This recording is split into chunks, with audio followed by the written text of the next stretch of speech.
Hello, everyone, and welcome to the Wizard Factory live show. This is the very first episode, and we've got a very good show lined up for you today. I'm very excited for this. Been planning this for quite some time.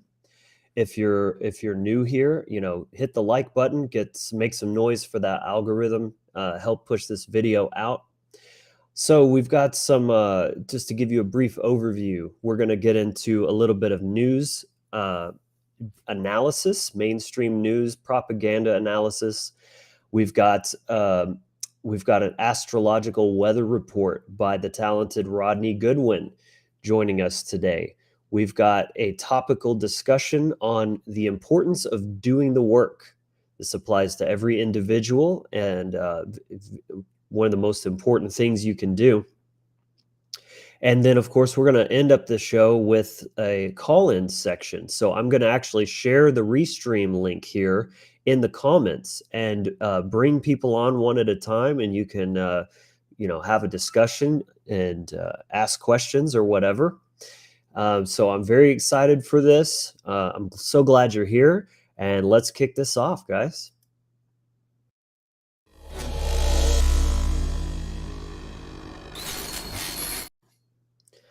All right, so welcome to the show. Welcome to the Wizard Factory. This platform is all about giving you the spiritual tools and mindsets to live a more empowered life. Our growing community for those seeking self-empowerment, spiritual evolution, and a tribal family. So if this is your path, join us. Hit the subscribe below. Make sure you hit the bell because not only will you get notified when we're live, when I drop new videos, but that's a way that you can help fight against these algorithms, against censorship and the tyrannical practices of these platforms. So, and I've been told firsthand recently from people saying that they've literally had to keep resubscribing to the channel. So really, like, make sure you're double checking that. So my name is Logan Hart. I'm so glad you're here. And yeah, I guess go ahead and you know what to do to that like button. Smash, smash, smash. Yeah. Yeah. Yeah, appreciate that. And let's go ahead and get into the first segment, which is the Under the Macroscope news breakdown and analysis.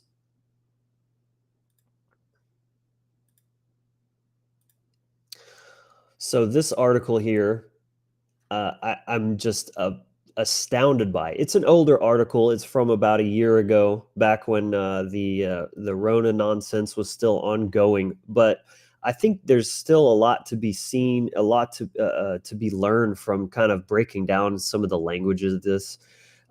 Like I said, I can't even believe this is a real article. It's like something from The Onion or something, right? Study shows trust in government helps fight the pandemic. New data shows that trust in government and in others is better at predicting cooperative behavior than trust in science. Even that is a loaded statement, really, because this idea of trust the science, well, that can be a pitfall too if you're trusting mainstream science, government funded, whatever they say. The guy in the white lab coat says, you don't just blindly trust that either. But the idea of it's a false dialectic. You're saying you either trust in the government or trust in science, and those are both like tainted options. Neither of them actually lead you to any kind of truth or sovereignty. Even this picture here, I thought was really interesting. The caption here is an anti-vaccination protester in a mask takes part in a rally against vaccine mandates in Santa Monica, California. And first of all, he's got this American flag not only on his face as a mask, but in the background too. So there's just like this whole patriotic vibe to it. And what is the false dialectic that the media is pushing? Left versus right. You've got this woke crowd versus like what they very much have kind of lumped truthers and conspiracy people in with the right, like this extreme right, you know, kind of another false dialectic, like I said. And beyond that, so it's giving you that vibe of like, oh, here's one of those like constitutionalists, patriots, nationalists, whatever. And then like his whole face is covered, even his eyes. What this says to me is it's dehumanizing. There's no person there. His whole face is covered. All you see is a person that represents the ideology that you're supposed to hate, right? So why have some countries fared better in handling the pandemic than others? A growing pile of evidence points to trust in the government and our fellow citizens as a significant predicator of a country's ability to act cooperatively and reduce the spread of the virus. Oh man. So, most recently, a study published in The Lancet, a premier medical journal, pulled together vast amounts of data and found that trust in government and other citizens stood out as a predictor of a country's performance against the spread of infections. How does this even make sense? Relentlessly demanding that people believe the science is not going to do the trick. So, again, there's this well, we were doing this before, just trust the science, but apparently just saying that over and over isn't enough. What you really need to do is trust the government and other people, like just whoever is saying just you know like there's this societal aspect to it, which is culture, which is the second arm of authority. If you've been following my ongoing series diving into the book The End of All Evil by Jeremy Locke, this is a huge element of what he talks about in there. Is the law is like the last line, but really most of what does the work for authority is simply culture and society basically keeping themselves in check. And so that's a theme that I noticed in this article as well. As we've seen in often horrifying detail, having the best technology like world-class vaccines means little if people don't trust the institutions recommending it. Oh, really? Really? So not just, believing that there's even any efficacy to it, it isn't enough on its own. You really need to trust the people telling you that it's for your own good. I mean, the layers of like gaslighting just built into this are truly astonishing. As we reflect on sorry, as we reflect on lessons and potential strategies for generating better cooperation, relentlessly demanding that people believe science is not going to do the trick. Do the trick. That sounds like they're running magic for one thing, by the way. They're tricking people, right? It's right there in the language. The bigger problem is that we don't believe in each other. Having a public that reliably takes cues from public health officials has proven central to fighting to the dangers posed by the viruses in countries. Vietnam has among the highest levels of trust in government. Explain why pandemic response outstripped that of many far richer and better equipped nations. Fascinating, right? Let's see. Wow, good comments going on so far. See this. Actually, let me bring that on real quick. It's not populating into the on screen, which is interesting. Still new to all this, so bear with me, fellas. Yeah, trust the mind control, trust scientism, exactly. So moving on, public health experts have spoken extensively about the critical importance of trust in the institutions throughout the pandemic and often expressed concern that the CDC and prevention poor reputation as a communicator. Vax hesitancy has been traced to an erosion in the social contract. Wow, that good old thing that says you gotta pay taxes, and simply for being born, you have this obligation to society. All of this is a huge lie for the purpose of gaslighting you into accepting that society is more valuable than you, right? Your needs come second to the greater good. And we found people who reject vaccine are not necessarily less scientifically literate or less well informed than those who don't. So what has zero to do with this. Obviously, it's not about your state of mind or what you actually know. It reflects a transformation of our core beliefs about what we owe one another.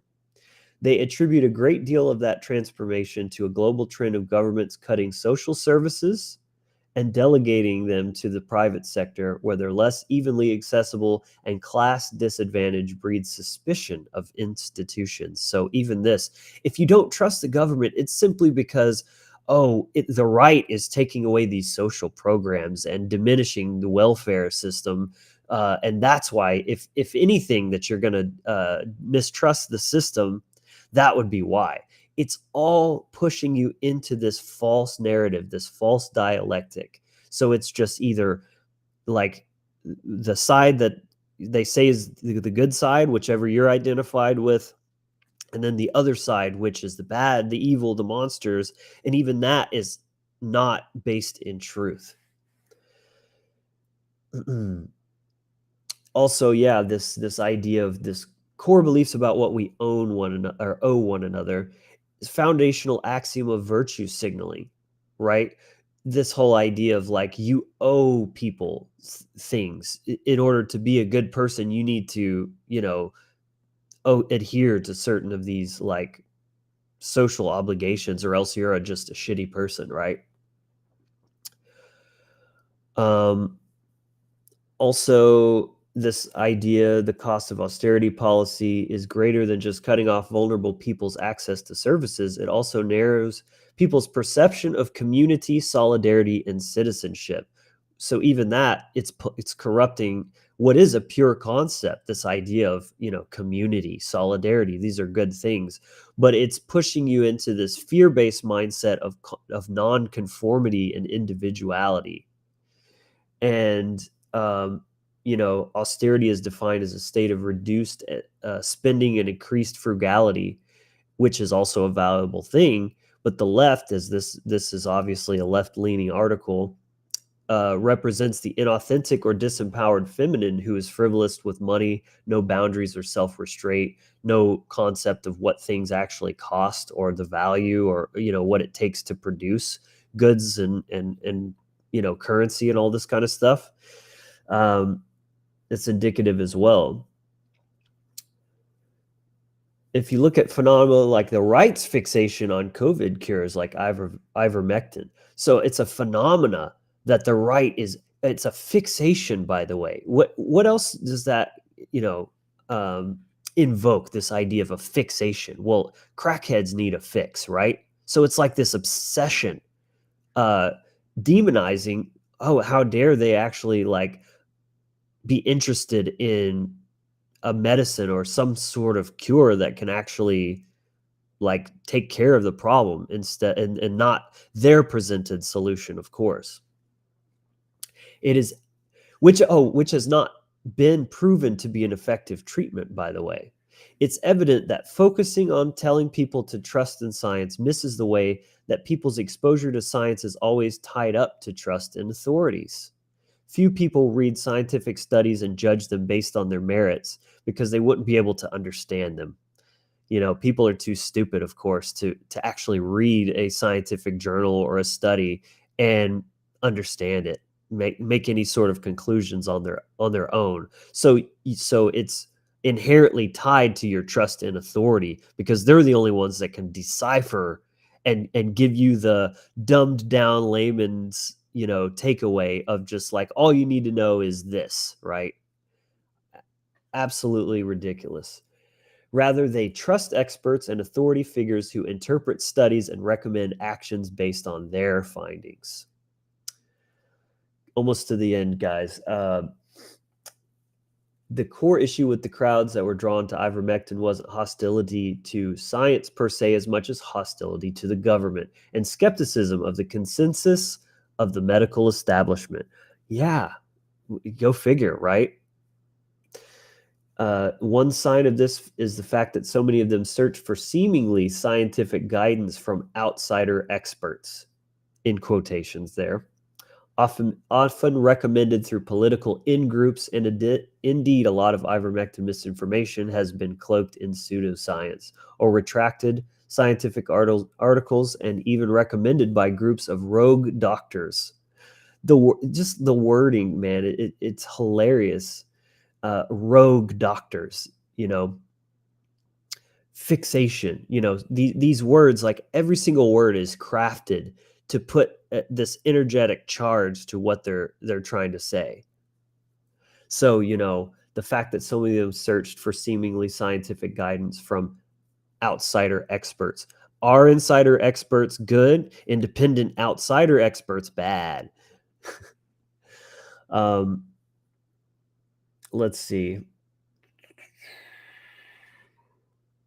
It's never a bad idea to teach people how to distinguish between legitimate science and junk science, but a lot of the people shunning COVID guidance are checking out at the level of not even wanting to hear what a mainstream authority figure has to say. Additionally, an increasingly robust and nihilistic right-wing media ecosystem is exploiting and exacerbating that tendency, laying out how to solve our trust crisis. There's another really nice, juicy word for you, our trust crisis. Like, this is a crisis that people are mistrusting authorities, which has huge implications for everything from our political life to levels of violence in our society. Let's associate this mistrust of authority as an invitation to actual violence. Never mind the violence of the actual authorities themselves, but this is going to bring out violence to the streets. Total fear mongering. Let's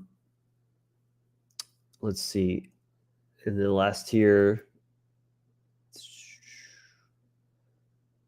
the researchers writing to help recultivate the public's faith in government and the notion that individual flourishing is bound up in collective well-being. The greater good, assimilate or die. Resistance is futile. In other words, build out more robust and universal social services. Of course, socialism is always the answer.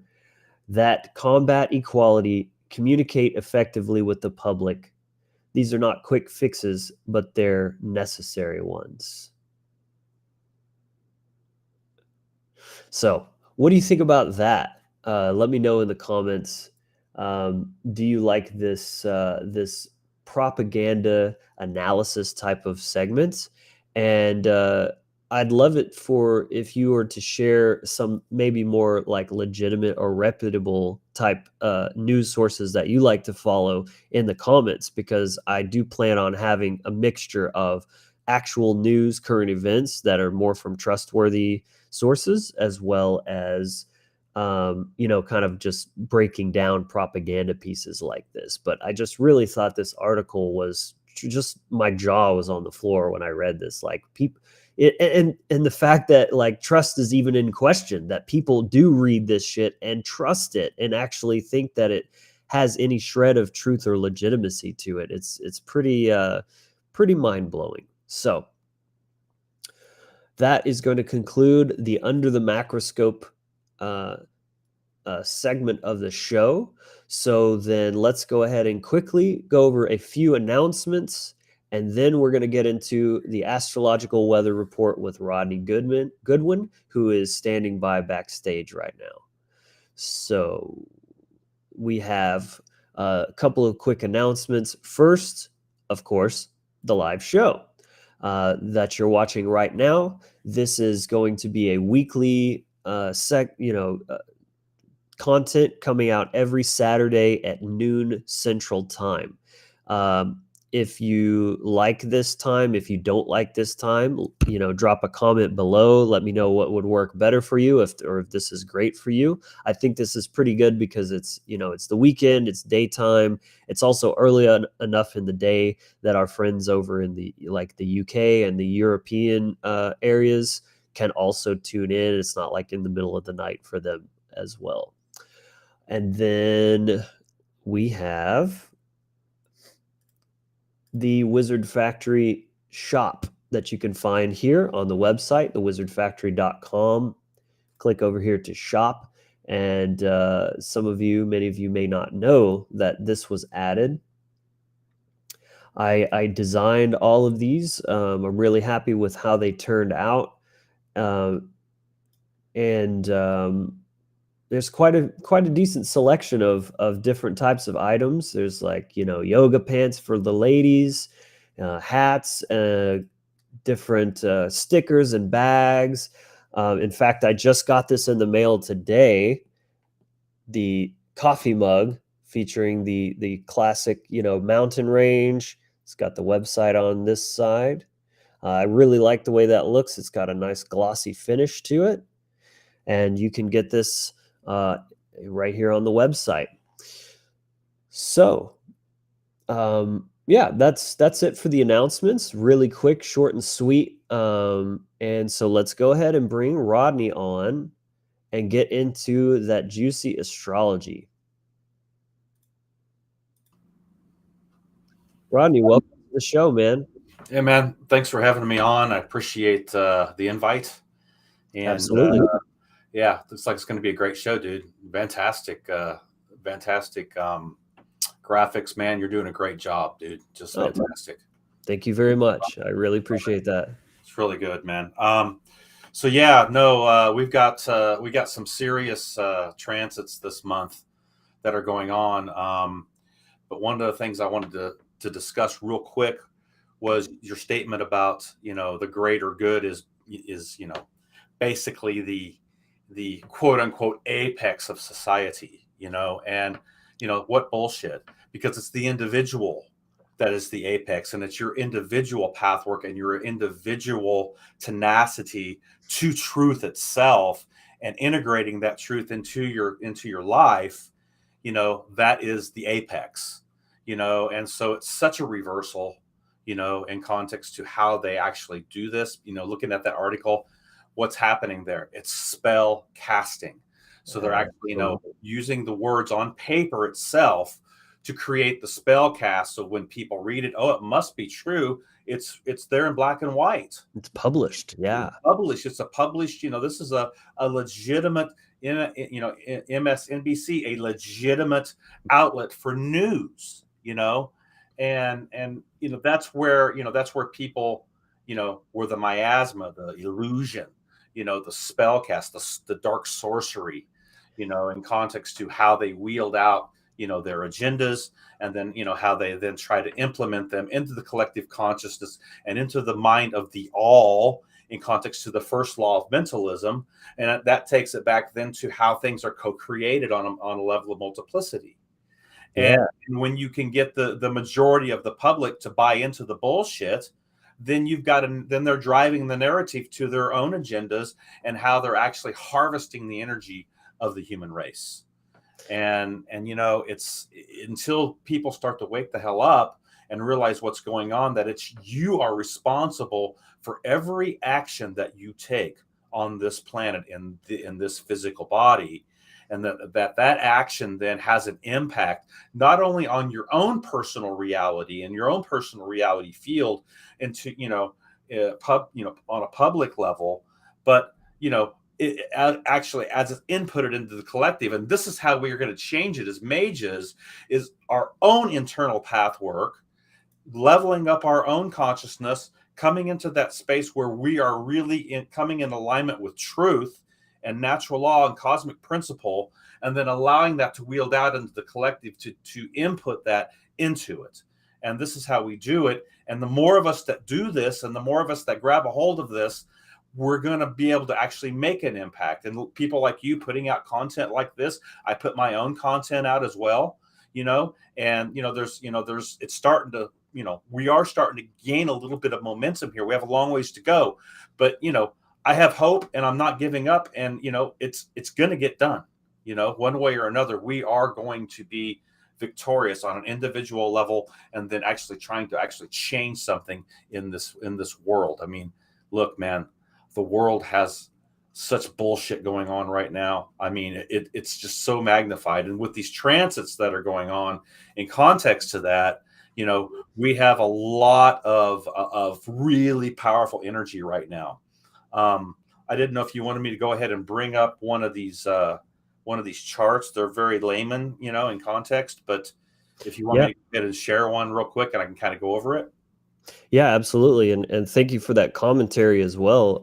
It's very, very powerful what you just said right there. And I do agree about what you were saying regarding the idea of this collective, you know, being the authority over truth itself, because Right. anyone knows consensus does not constitute truth. It doesn't matter how many people are bought into a lie. The truth is what it is. And you see like these memes of like how well could millions of people be wrong? Yes, absolutely. In fact, that is exactly what's happening. So yeah, excellent points. So yeah, I'm excited to get into these charts, man. If you want to go ahead and share your screen. Yeah, just one other thing. The war that's going on here is a war against truth itself. Absolutely.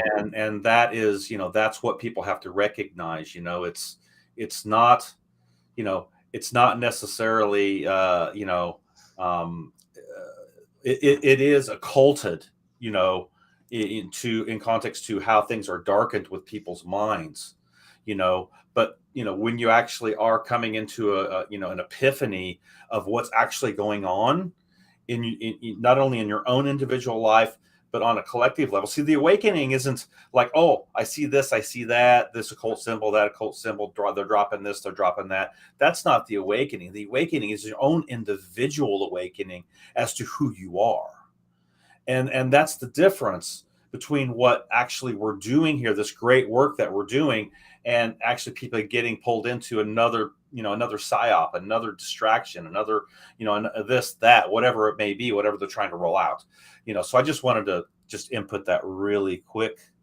Let me go ahead and pull Absolutely. this up here.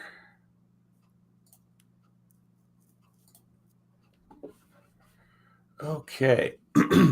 So I wanted to start here. This is kind of an easier chart to read. And the reason why I pulled this one up is because it's kind of more of a layman, type of chart here. And so you can kind of see it a little bit better. I wanted to get into this trance, or these energies a couple days ago.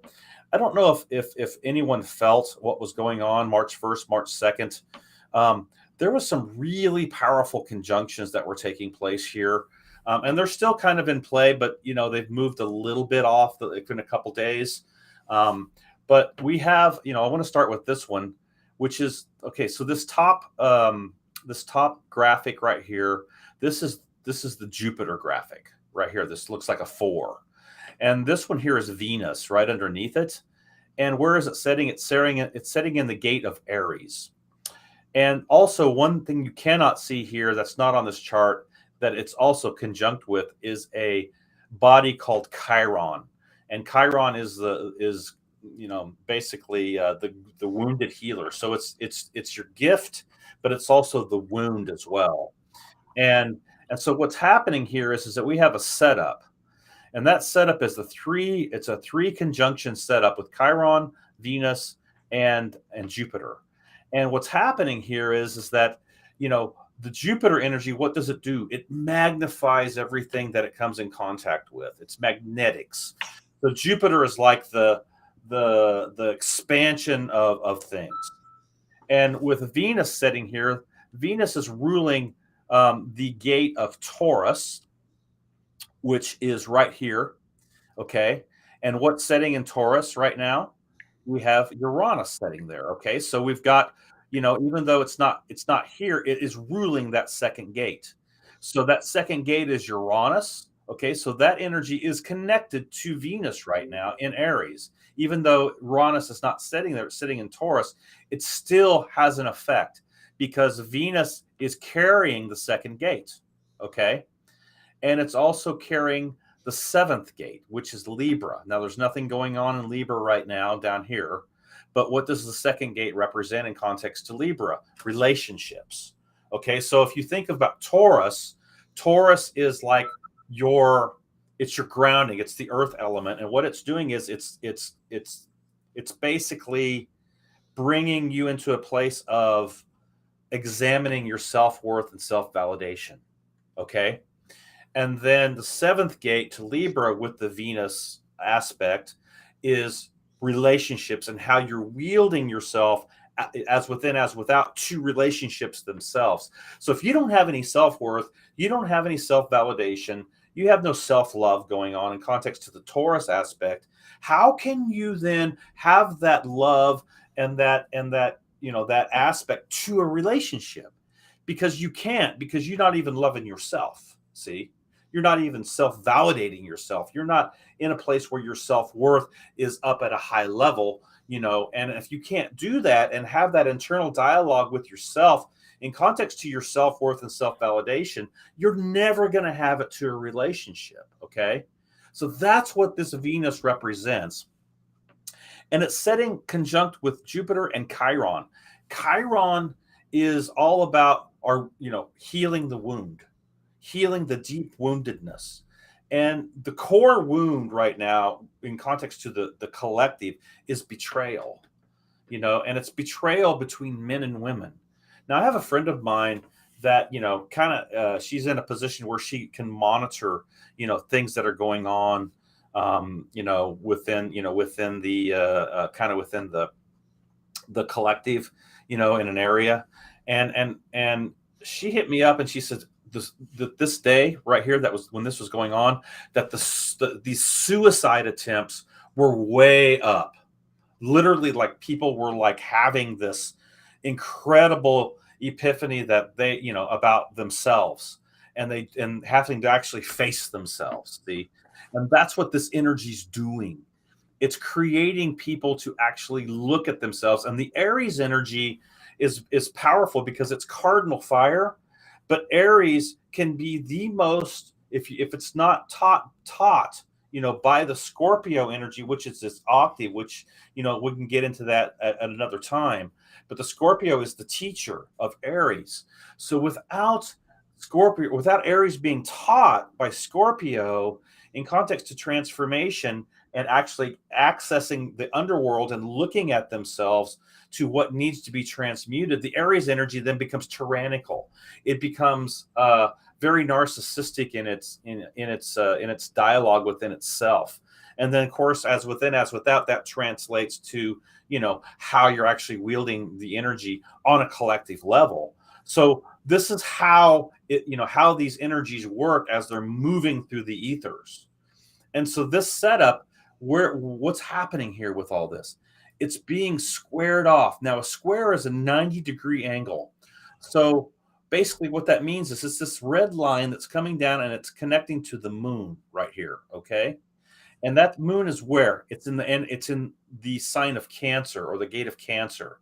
And so this is very powerful tension, a lot of tension. A square is like a lot of tension that's happening between, two planetary bodies, and this just happens to be 4 planetary bodies because we have a triple conjunction here in Aries with Chiron, Venus, and Jupiter, and that's squaring off with the moon energy.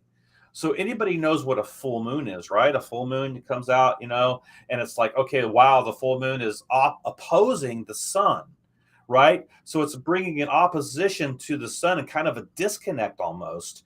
And then, we have the mythos with, the vampiric aspect, in context to the full moon. Okay. So the moon energies, when they're in Cancer, is tapping the emotions on a high level, because Cancer is the most emotional sign in the zodiac.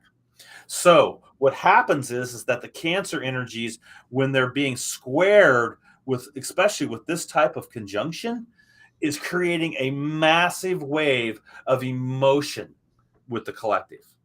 And then we start to see like all of this stuff begins to manifest because of it. The suicides, all the stuff that happens, that people are getting rode in on. They don't even know why they're doing what they're doing.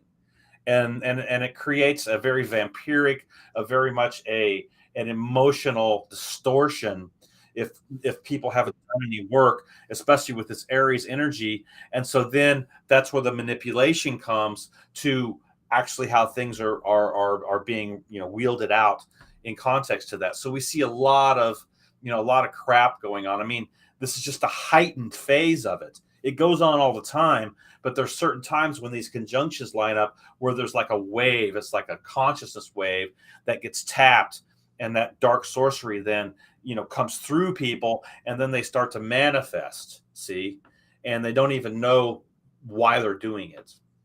And so that's a very, very powerful, aspect. Do you have anything to add to that, Logan?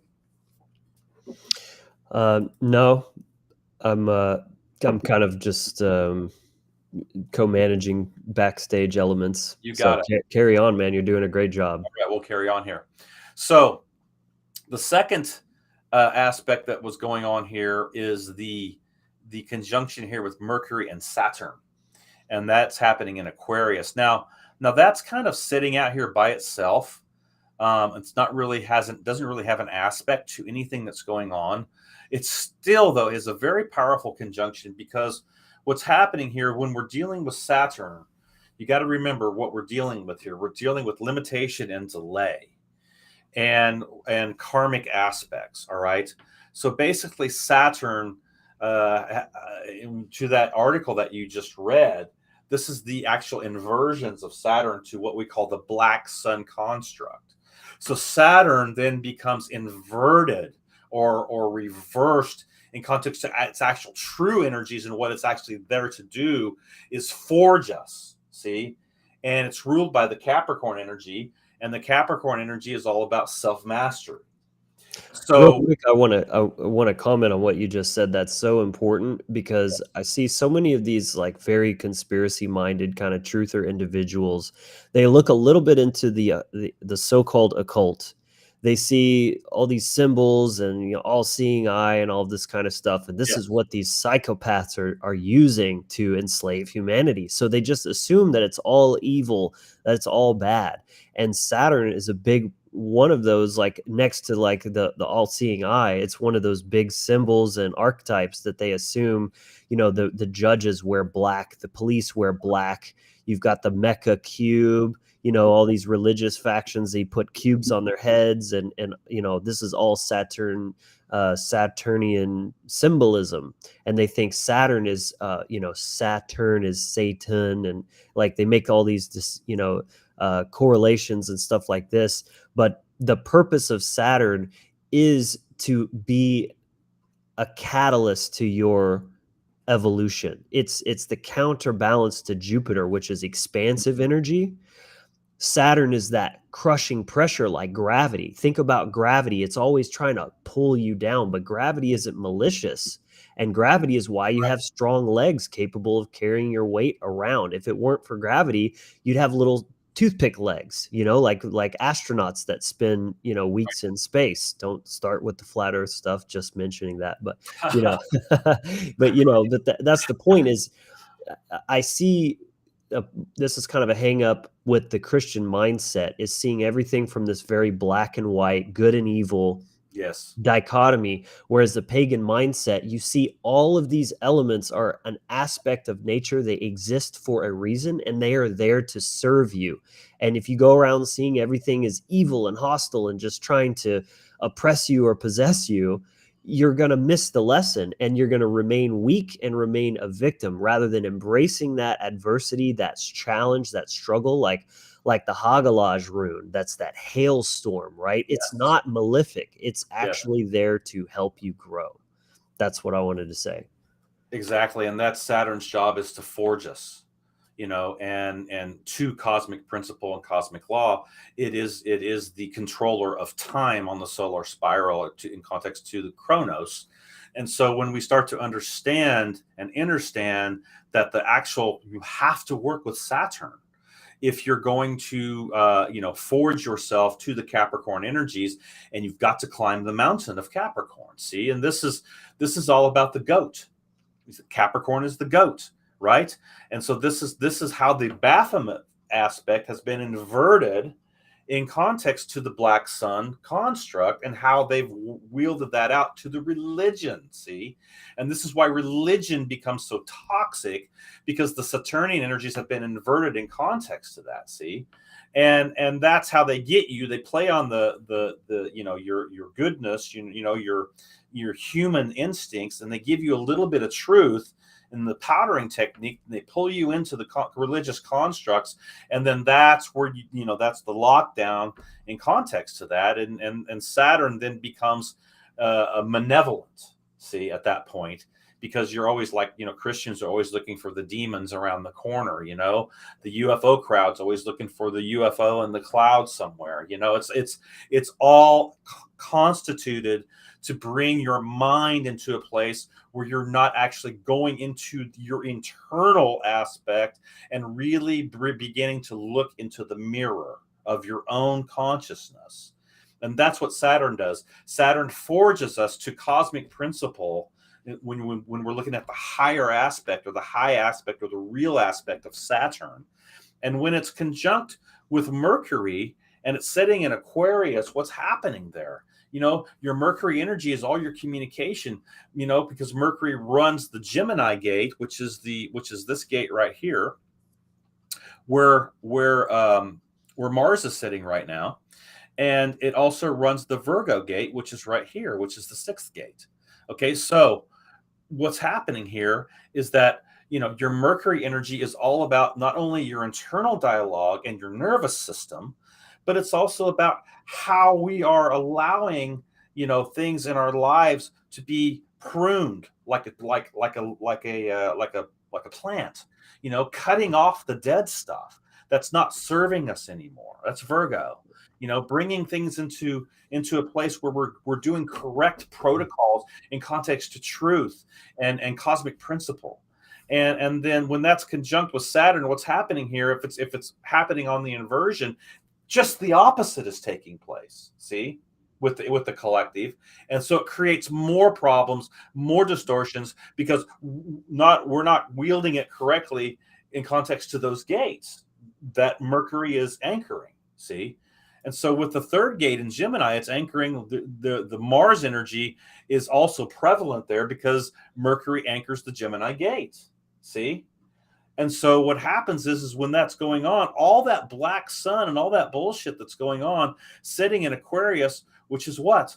Aquarius is groups. It's networking. It's putting things together, So anything that's networked together, like whatever it may be, is getting hit with that energy. See, and that was another thing, that was told to me about, all of these, like, I don't know what it was called, but it was like people were like calling and like making all these like calls of the fake stuff that was going on. It wasn't really happening, but they were saying it was happening.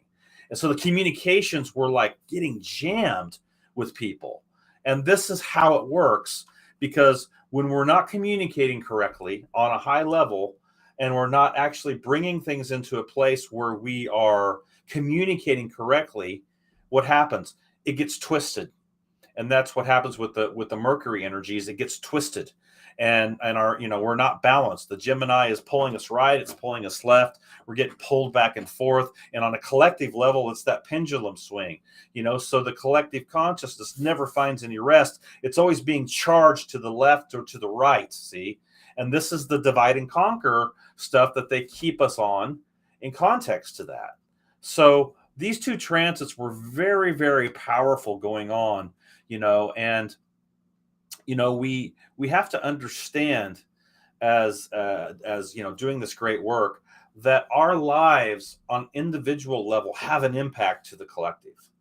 And the more that we level up our internal dialogue on a high level and keep our balance to the Libra gate, which is that balance and harmony, keeping our heart light and not letting things get weighed down, we're going to be able to access the actual elements of consciousness, getting into water and fire and earth and air.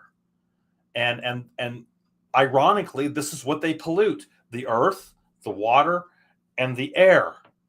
See, this is the pollution that they put into the, into the reality field in context to the elements, you know. And so, this is how astrology kind of works. I mean, this is a template of or a picture of the energies that are going on for this day on March 2nd. So I just wanted to share that, kind of what was happening there. The other one other aspect I want to get into is this transit with Uranus in Taurus. So Uranus is kind of like, it's the energies of rebellion, maverick. It's a maverick. It's an awakener. If you wanted to look at it in context to the tarot, it's the lightning strike to the tower. It's the lightning bolt. It's also has everything to do with disruption. You could look at it kind of like Hagaloz in a way. And so you start to see how that Uranus energy is very, very challenging. It brings a challenge to your life. And when it's sitting in Taurus, what does Taurus like? Taurus likes comfort. Taurus doesn't like change. Taurus can be stubborn, but Taurus also represents the 3D world. If you look at it, it also represents finances. The bull, right? It's the bull. So the stock market has what? It has the bull, right? So this is also what it represents in context to that. So there's a major change coming. I mean, if you look at it in context to cryptocurrencies, this was, when Uranus moved into the gate, this is what this was all about, a major change on the financial level. And so when we're looking at the Uranus energies, it also deals with disruptions in weather, which gets into the Hagaloz rune, which you had brought up earlier. And so when we start to see these huge weather disruptions, that huge flood that happened over in where was it? Just happened. I can't think of where it was, but it was like a huge flood. California's been getting hit with major floods, major things. We just had a snowstorm in Southern California and the desert area. I mean, we're having all these weather disruptions that are taking place. We just had here on that a couple days ago on March 1st and 2nd, tornadoes in Kansas and Oklahoma and stuff, in the middle of winter. So all of these weather changes, this is that Uranus and Taurus aspect as well that we need to watch out for. It's kind of the unpredictable events that take place in your life. I mean, literally, this is how it works. So that's basically, it. I'm going to go ahead and come off this sharing here. Yeah, that was a excellent breakdown. Really so empowering, and it gives you so much insight when you can zoom out and really look at things from that bird's eye perspective and look at these bigger energies that are at play. Because when you're down here at the ground level, you're kind of in your own world sometimes, and it's hard to see those bigger things, those bigger cycles and energies that are moving and playing out, and how they're affecting things that are bigger than just yourself. So that's one thing that I really am excited about having this as a regular segment of the show, is it kind of unifies us in a way, right? If we're looking at these storms and these sunny days and seeing like Yes, we're all in this together, right? It's so we are. important to kind of keep that in mind. We're all on our individual journeys, but essentially we're going through this together. We share this reality, we share this planet, and this is the ultimate lesson: is how to coexist, how to learn to love each other, support each other, uh, to encourage our best selves, and make sure that we are each doing the work on our own, because no one can do it for us. So that's actually a great little like segue into like the topical segment of the show. I hope everyone's enjoying this so far. I think personally it's going really well. I'm loving all this content. I love the feedback that we're getting, lots of good comments and everything. So make some noise for the algorithm, especially like, subscribe,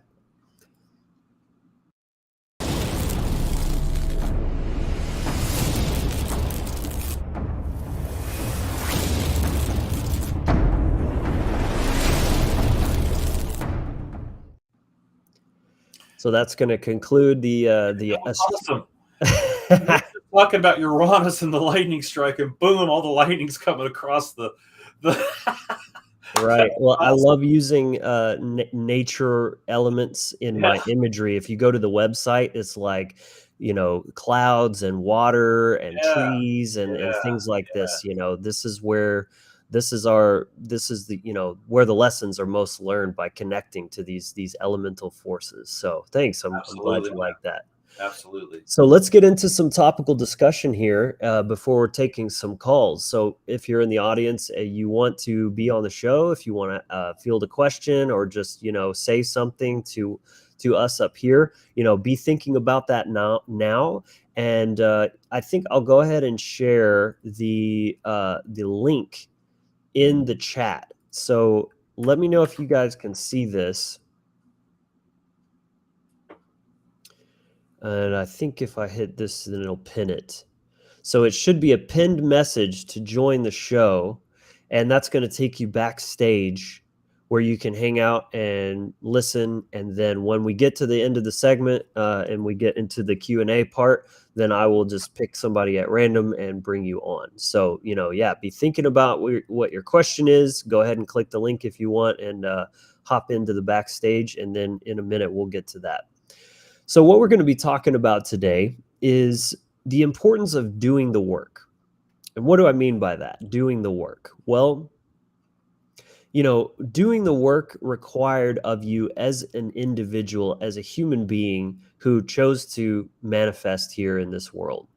Um, you know, I do very much see this realm, this universe, as a playground.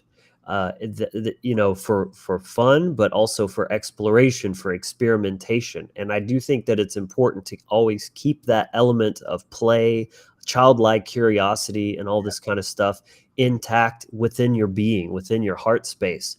But at the same time, we do have to be adults, spiritually, especially. We need to be grown up. And what does that mean? Being responsible for yourself and getting to work, right? Like, it's not all fun and games. We came here, we got shit to do, right? And Yeah. what is that?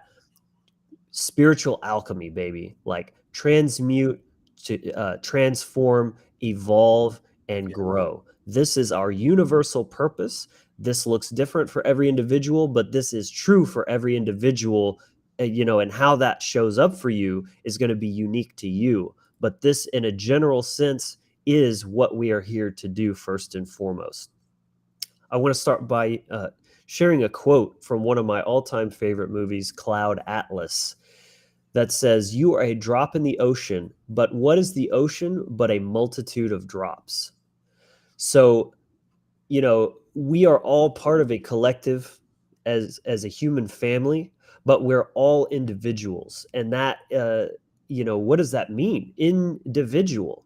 It means you can't be divided any more than the individual. Like, you can break up into all these different groups, but once you get to that individual level, you become individual, like not dividable. That's where it all comes down to. It's the precipice of your power. And to be a sovereign being means that you are the master and king of your kingdom, your domain, yourself. And that's what it's all about, is mastering yourself, owning yourself. And when you own something, you're responsible for it, right? As a custodian of the property of your body, your mind, your consciousness, your actions, and of course, physical, possessions are just an extension of your own self ownership. So this is ultimately the one thing that you truly do have authority over and control over, is yourself. So you can talk about the problems in the world all day, but that's all happening out there. And yes, we can influence change, but even to do that, you have to do it through yourself, through your own actions, which are going to be aligned with your mindset and your emotional state first. So if you're not working on those things, then even your output through action is going to be garbage, because it's all via the trivium, the principle of mentalism and correspondence. This is how this works. And do not forget that mind control works based on your level of healing. Think about this. If you're not doing shadow work and shifting your beliefs to being aligned with a more healed state of mind, guaranteed you still have programs running. And I'm going to be going very in depth in this, just as a quick plug, in the upcoming Funnel 3 that's, I believe, in June, put on by Will Keller and other colleagues of the One Great Work Network. I'm very excited to be putting this presentation together. I really think it's going to be very powerful, getting really in depth. So what we're getting in here is just kind of touching on the surface, but that's going to be like really getting in deep to the fundamental level. But this shifting these beliefs, right? You're talking about things like your relationship with money, with technology. If you have savior mentality running, or even some kind of libertarian or minarchism type of mindset, where sure, freedom is great and all, but there's this fundamental belief that people are so evil that they can't be trusted with total and complete freedom. So we just need that little bit of slavery just to keep chaos at bay, right? That is a reflection of it's an external projection of an internal belief that you have about yourself that you're projecting onto other people. Some level you don't believe that you deserve to be free, or that you're capable or responsible to wield your freedom properly. Therefore, you assume everyone else is the same way, and that's why we need just a little bit of slavery called government to keep people in line. These are just a few examples of what I'm talking about. You have to shift these internal beliefs first that are going to project outwards into how you see the world, and then the different ideologies that you promote. And make no mistake, the control matrix is entirely dependent on you accepting poisoned beliefs about yourself and the world. Trauma-based mind control is what we're talking about here.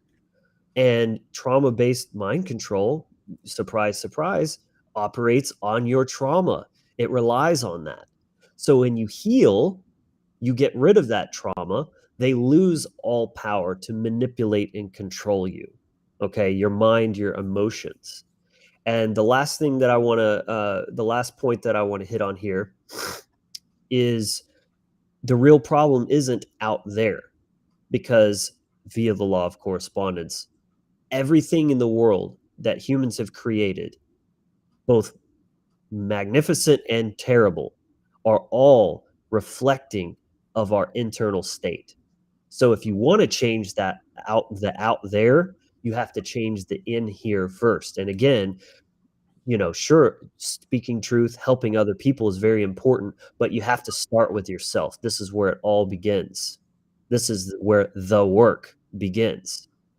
And if you're focused and fixated on the out there, you're distracting yourself from the in here, and you're going to be stuck in victim mentality, because then it's all about, oh, but the psychopaths, the pedophiles, the this, the that. What about you? The one thing that you actually have control over.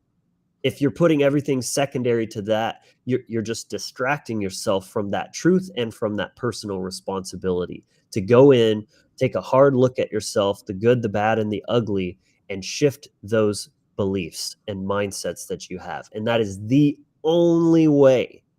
You can argue all you want. This is just a fact. This is a natural law that cannot be changed. This is the only way to create real and lasting change, because even if we, nuked it all and got rid of the government, if we haven't done the internal work, guess what? Within a few years, it would just recreate itself, because it's all just a reflection of what's going on in here. So, yeah, Rodney, if you want to add anything to that or reflect on that? Yeah, everything does go back to the first law, state of mind, the law of mentalism. Because if your state of mind is jammed, and what I usually say is when your moon is jammed, that's your thought and emotion, and they're not in alignment with truth, then that's where, you get, you get raked out, because you're not actually looking at how your internal dialogue is wielding to vibrational correspondence, which are, the law of vibration and then the law of correspondence in context to that. So when we're dealing with the Hermetica, to the law of mentalism and the law of vibration, the law of correspondence, people don't realize that, this is how reality is created in the mind of the all. And as that's wielded out, right, this is what we get the shit show, because we as a collective haven't come into a place of our true human aspect, before all of this shit went down, and before, all of the bullshit happened in context of the false, quote unquote, fall of man, dealing with, our original state, who we really truly are as a human race. And that's what we have to, have our state of mind in alignment with truth. Because if we're not in alignment with truth and cosmic principle, then we're being used by the evil ones and rode in on by this evil. And then we're a part of the problem. See? Absolutely. And we're not part of the solution. And so, yeah, good point. The law of correspondence is always in play, in context to the unconscious, subconscious mind field. And then that, what's being actually put into reality in context to your actions and your choices. Yes, very well said.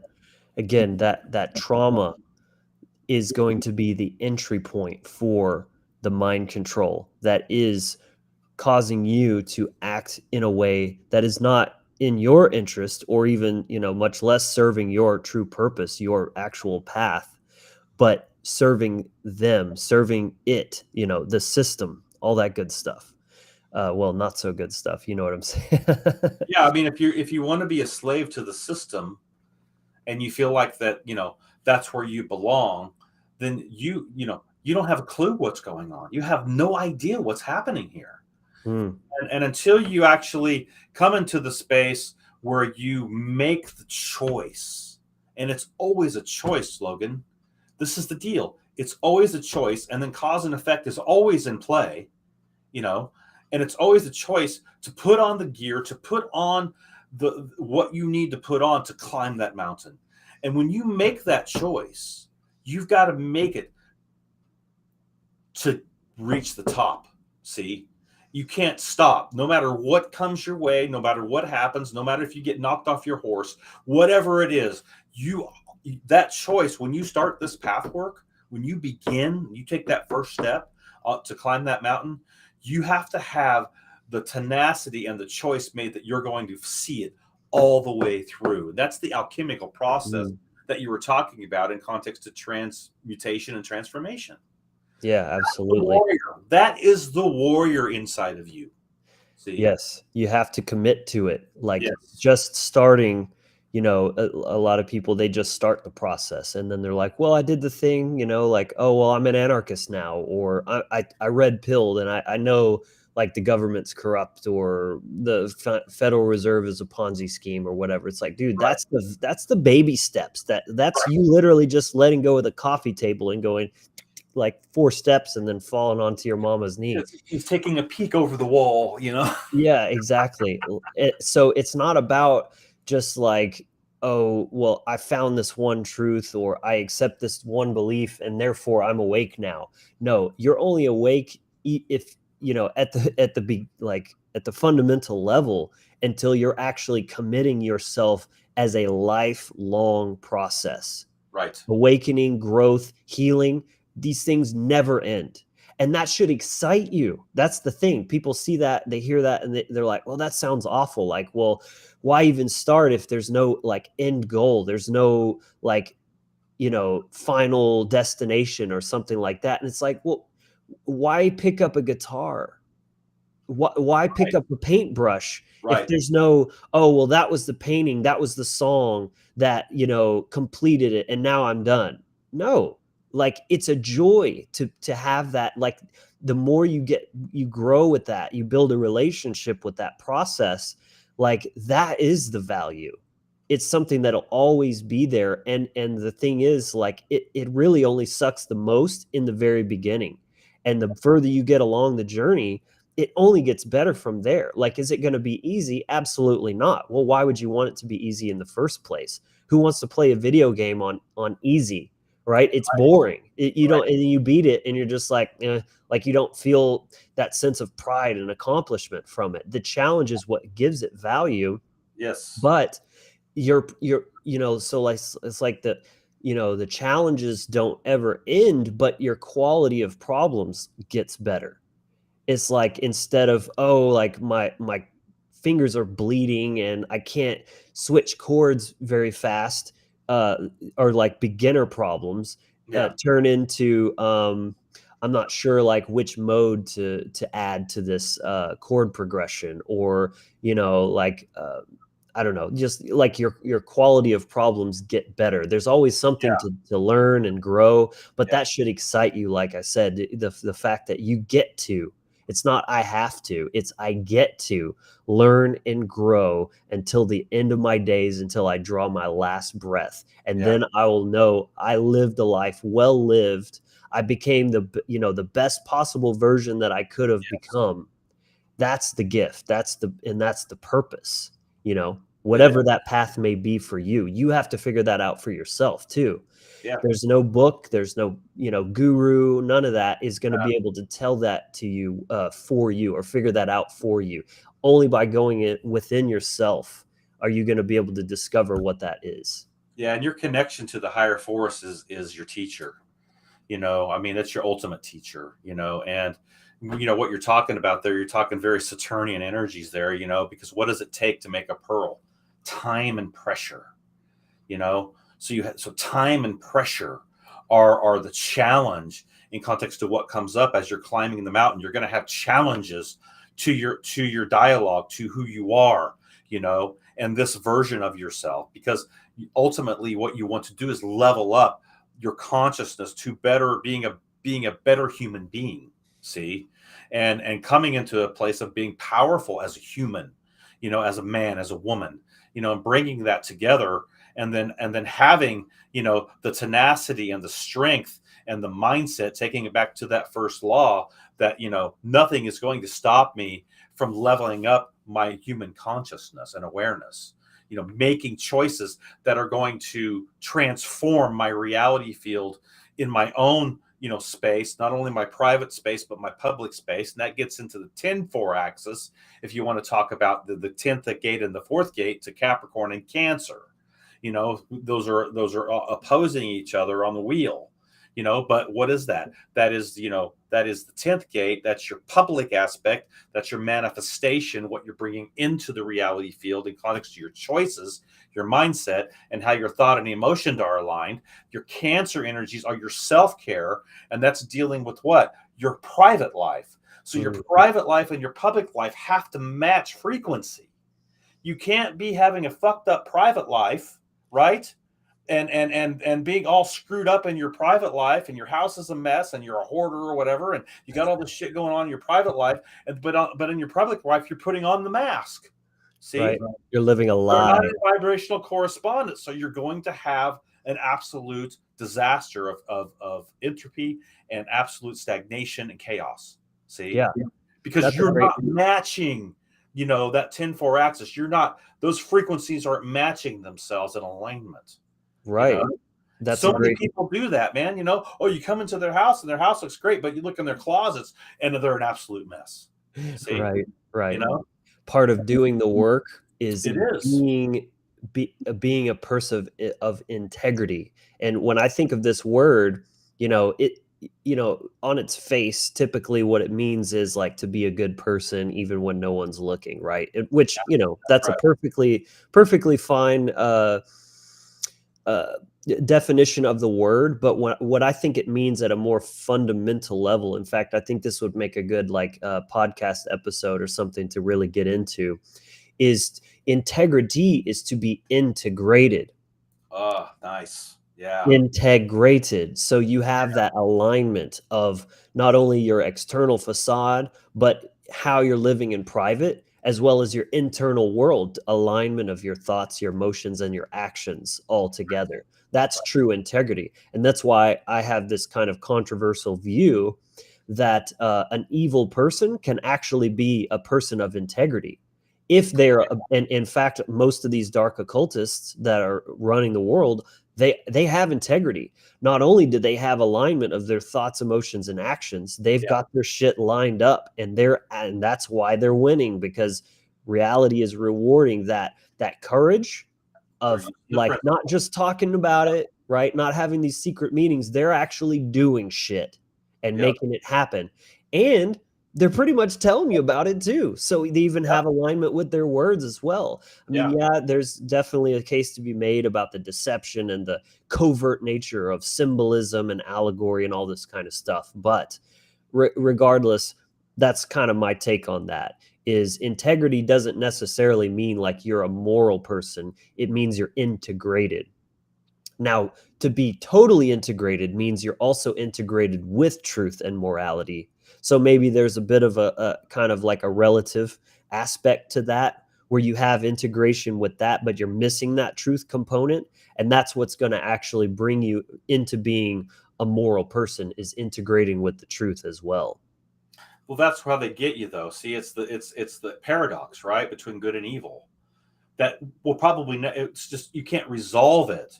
That's why truth becomes the apex, because it's neither good or evil. It's truth. See, and that's what people have to understand, that truth stands upon its own. It needs no defense. All it needs is a person like you and I to come into alignment with it. And then we're wielding the true force. See, that is the true force of the universe, is truth. And so that alignment then becomes the problem, This is bringing up an interesting thought for me as well here, because you're talking about, truth doesn't need to defend itself necessarily.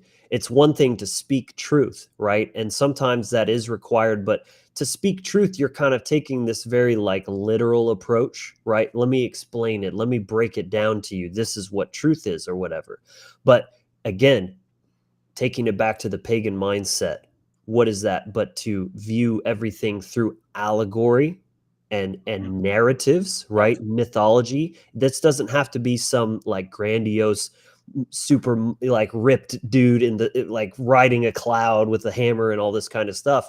Like we are living myths. We are living out our own mythos now. And to observe another, you can observe the archetype of the fool and learn what not to do, not because they're sitting here telling you like, oh, this is a really bad idea, but you see their ignorance, you see the chaos that they're causing in their own lives.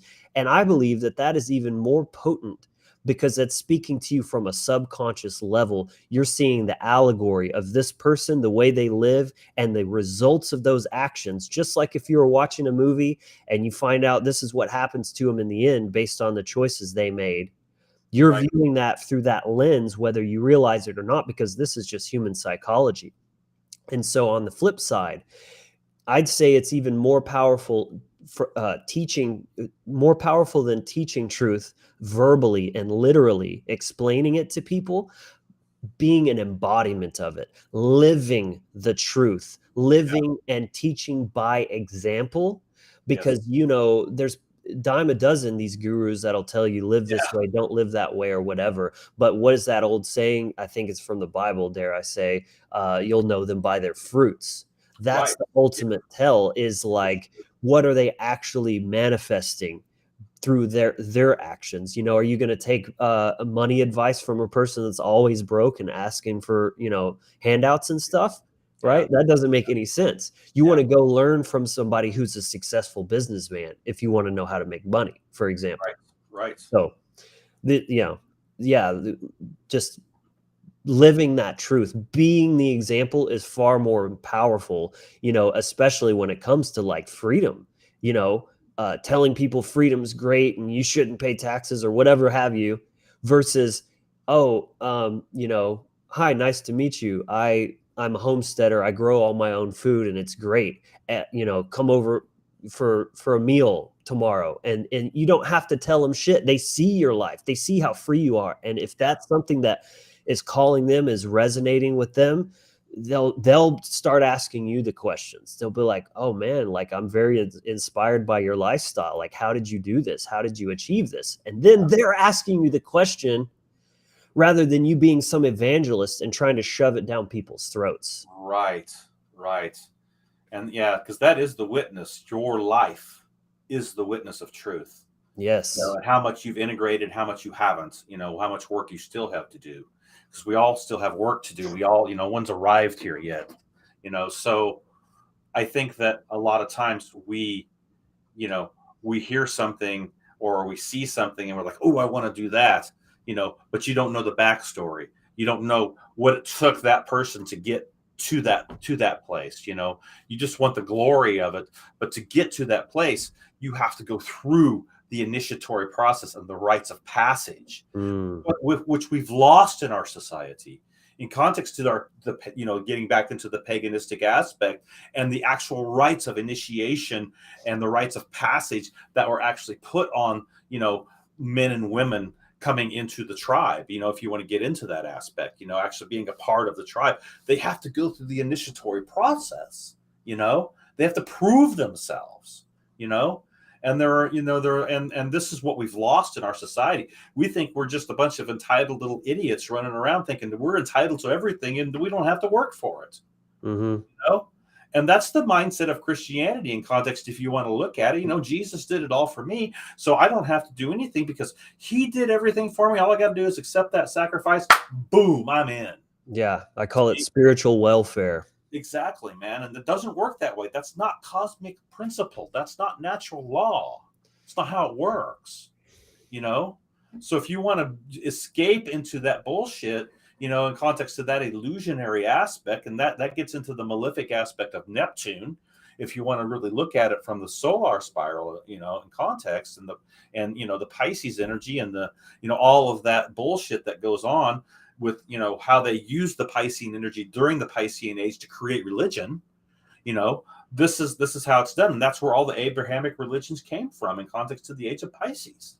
If you want to really look at it into that, Islam, Christianity, on down the line, the Abrahamic construct. So, that's part of the problem is everybody wants to step into an escapism. They want to step into the easy way. They want to be able to take the easy way out and not actually do the real work internally that it takes to enlighten your unconscious, subconscious mind and make the darkness conscious. Absolutely. Very well said, man. And, it as it said, since we're talking about doing the work, well, let's bring up another old adage: many hands make light work. And you were just talking about the Piscean energy, and that's very much about community, about connection, networking, right? Coming together. Like, we don't have to bear the responsibility of our own freedom completely on our own. Like, if you want to just live on a mountain and grow your food and this kind of stuff, like, by all means, that's what freedom's about, is just like whatever is going to make you happy and fulfilled. But there's plenty of other ways to achieve that in a much more efficient, it's about efficiency and practicality just as much as it is about enjoyment and fulfillment and all this kind of stuff. It's like the left and right brain aspects of this. There's like lots of programs like the Freedom Cell Network, Exit and Build, two amazing programs created by John Bush, and the Freedom Cell also by Derek Bros. They co-created that. These are very real solutions. So if you're like complaining about the state of things and this and that, and we're all slaves or whatever, but you're not doing something like that, like, get involved, like actually do something, and that's the point of these programs, is you can connect with other like-minded people and delegate. That way, one person is more of a food expert, and one person knows about power source and building structures and project management and community design and all this kind of stuff. Even like interpersonal relationship, right? Conflict resolution. Like, these are all things that we're going to need if we're going to have like this new society. I mean, especially independent of the system. Not that the system is really doing that much for us to begin with, but I mean, they have the monopoly on these services in many regards. But it's like the more we take on that personal responsibility, like we need people to step up and be like, okay, this is my passion, this is my calling, and this is the value that I bring to the table. I may not know everything about everything, but I can help people with this like a lot. And if we're all just kind of bringing our own thing, that's, I think, how human beings are meant to live in smaller societies where everyone knows each other. They have real interpersonal connections with everyone. And even when there's some guy causing or woman causing trouble, it's not just this faceless person that you're going to demonize. Like, you actually know this person, maybe you babysat for their kids or you watch them grow up, or like, that's a human being right there, and you're going to handle that problem differently as human to human, as opposed to just like this very detached idea of like, oh, fuck everybody, throw them in a cage, euthanize them, whatever it may be. I think that's very important as well. Yeah, being able to look at people's giftings, and target those giftings in context to what they're good at, and then bringing all that together in a community, and everybody is bringing their gift to the table to Gebo, right? How we're actually wielding that, and then how we're actually bringing all that together to build something. That's the Aquarian age. That's the age of Aquarius. That's what the Aquarian energy is all about. And what is the symbol of the Aquarian? It's the water bearer, right? It's pouring the water out, see? And that's why it bridges to Pisces, the 11th and 12th gates, because there's the two fish, and the one fish is moving towards Aquarius, which is pouring the Aquarius is pulling the water of Pisces, see, out, right? And so that's out onto the earth, which is the actual 12th gate, which is the big picture, being able to see the big, the whole thing, and not just being compartmentalized, to my own narcissistic tendencies and what I'm here to do, and me, and I, and all that, being very selfish in context to the shadow aspect, right? But bringing things into a place where everybody has their gift and they're bringing that to the table. One guy may be a woodworker, and he builds shit, and another guy, he maybe have this idea about how to filter water and bring the water in a certain way, or do whatever, and these projects then, in context of the humanitarian aspect of Aquarius, see, come together, and we all are having a part in that. And that's what we're celebrating. We're celebrating our humanness, being human, Yes. what it means to actually be a human being, connected, and interconnected together to create a community, and we're not being, isolated in context to the Piscean energy, which is, I'm just going to go out and do it on myself. I'm going to isolate myself from humanity. I don't care. Screw everybody else. I got mine, and I don't care about any of that. I just, want to be left alone. Yep. That's the inverted Piscean energy. That's escapism. See, that can turn into that. You're just escaping from things, and you're not actually having an input into society in context to how you're wielding the truth, and how you're wielding your gift to society itself and to the community.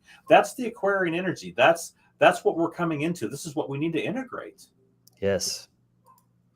Oh, I think I said Pisces earlier when I meant Aquarian, when I was talking about Well, networking. that's why I said to you, it bridges to Pisces. See? Yeah, my mistake.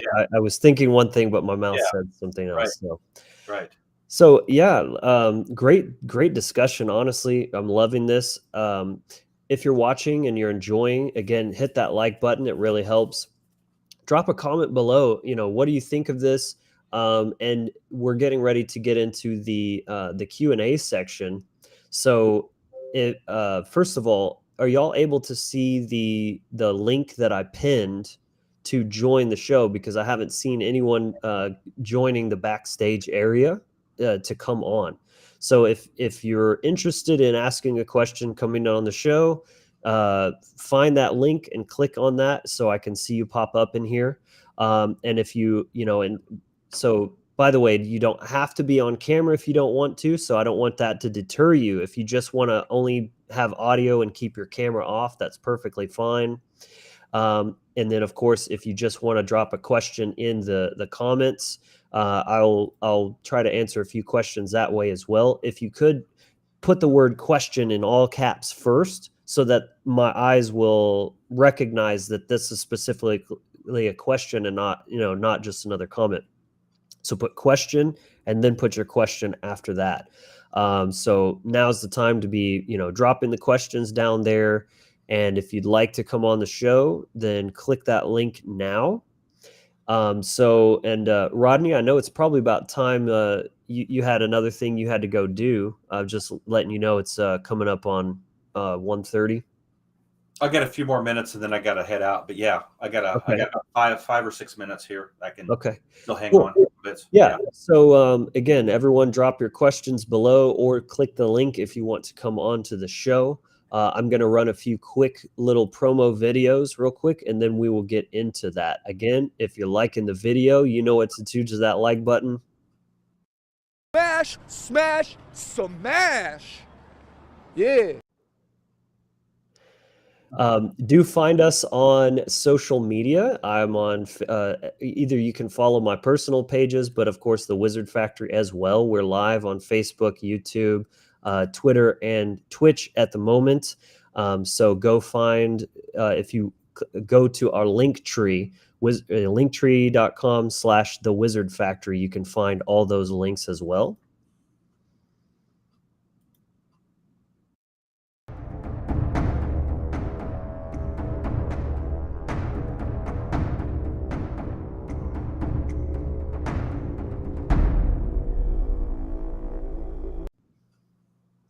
And real quick, before we go to the Q&A section, I want to tell everyone about the initiation package.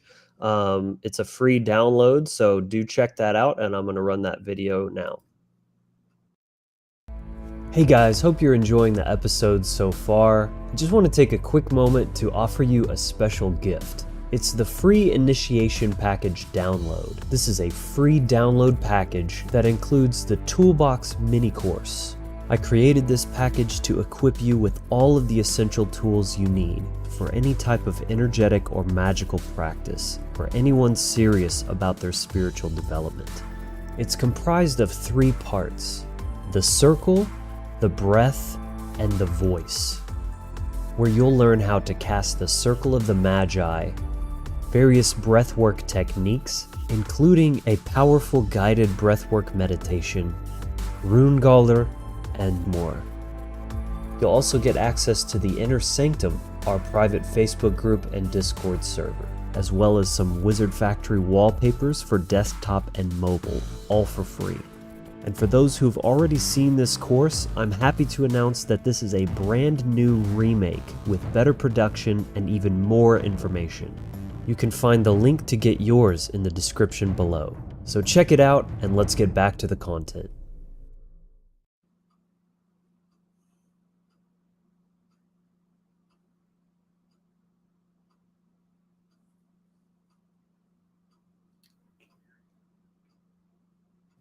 I muted myself. That's going to, bring us to the final segment of the show, which is the Q&A. I'm really happy with how the show has gone so far. Really very pleased and excited about this. It doesn't look like there's any takers as of yet for coming in to the show live. Let me see if this chat overlay is working now. Now, for some reason, it's not populating the feed on screen with the comments. I'm not sure. I need to look into that, but yeah, let me, I will just go ahead and scroll. Oh, okay. So it's just new comments, which is strange. I would have to just leave this on basically to keep all the comments showing up, which doesn't make a lot of sense, but I can just isolate comments if I'm going to answer a question or whatever. I see some questions coming in, so I'm going to start higher up because I saw one question that I thought was interesting. It kind of caught my eye. One second. Here. How do you defeat system by earning money? And so this is one thing that I mentioned um, when I was talking earlier about shifting your beliefs, that you might still have programs running. This is a program that I had running for quite some time, long after I, dropped the Christian mindset that teaches you that, it's easier for what is it? Camel to pass through the eye of a needle than a rich man to get into heaven. This idea of this pious pauper, that you have to be a lowly carpenter with calluses on your hands and you just give all your money away and money's evil. This is just utter nonsense. Now, let me caveat that with saying, of course, the fiat system, the central banking system, it is evil. It is a scam. But that doesn't mean the concept of money in and of itself is evil, especially something like Bitcoin that is literally like sovereign money that no one can manipulate. You own it, you control it yourself, and the market completely determines the value of that. But even using their money, the tainted money, to as a tool, right, as a means to an end, uh, is not only not wrong or evil, but it's necessary because, especially the way things are set up in society, like that is a big source of power. And if you're denying that, if you're just like rejecting that, you're basically throwing power away and keeping yourself purposefully and willfully disempowered.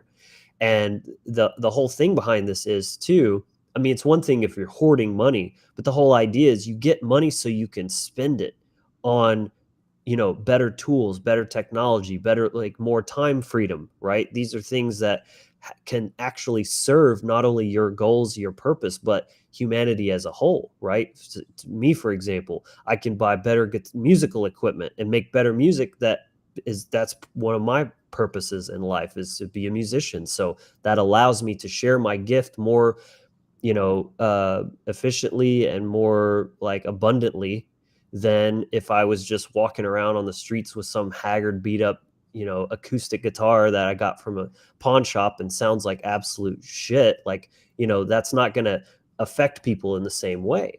So the money, it's just transferring. It's the law of Gabo. Nothing stays still. Energy is always moving, and if you look at money as just energy, you're just a conduit of it. You're bringing it in through abundance mindset and sharing value, and then you're just putting it right back out in exchange for actual tangible goods. So whatever that may be, again, I could buy better equipment for streaming, and then I'm reaching more people with the message of truth. Like, tell me what's evil about that. You know what I'm saying? Like, sure, there's, a sickness aspect to greed and hoarding and just like wanting millions of dollars, but not doing anything with it other than just living a totally like decadent and lavish lifestyle. I'm certainly not condoning or promoting that at all, but you're not doing anyone any favors just keeping money out of your field, demonizing it. I mean, isn't the system supposed to keep you poor? Isn't that how it was designed? So if you're just keeping yourself poor by telling yourself this story that money's evil, you're kind of playing right into their narrative, right? You're kind of just giving them exactly what they want because they know if you're poor, you're much less powerful in terms of real change that you can, enact. Even say you want to spend resources on organizing a freedom event, whatever it may be, whatever you're trying to do, whatever your goals are, money's just going to make it way more easy. And it's just it's a tool. So just like with any tool, nothing is good or evil, it's neutral. Tools take on the morality of their user. A hammer can build a homeless shelter or it can cleave someone's skull, just random person on the street. The hammer didn't do anything good or evil, it's how it's used. So if you're a good person, then money can be used for very profound good, and I think that's important to note there. Rodney, you want to add anything to that?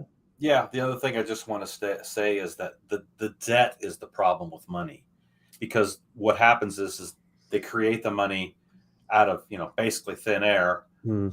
and then they're loaning it at an interest rate, And so if you are going into major debt, in context of that, what are you doing? You're becoming a slave to that debt. See? And that's where things get sideways with people, because if they get too much, especially with credit card debt, that's the worst, because you're paying 26, 27, 28, 30% interest on that credit card. And that's where, if you just make the regular payment, you never pay it off. And so you're just always a slave to that debt. So I would say debt would be one of the biggest things to watch out for. Don't put yourself in the position of being the tail. You need to be the head. And that money that you're getting, you want to multiply it. You want to learn how to multiply it by creating income streams.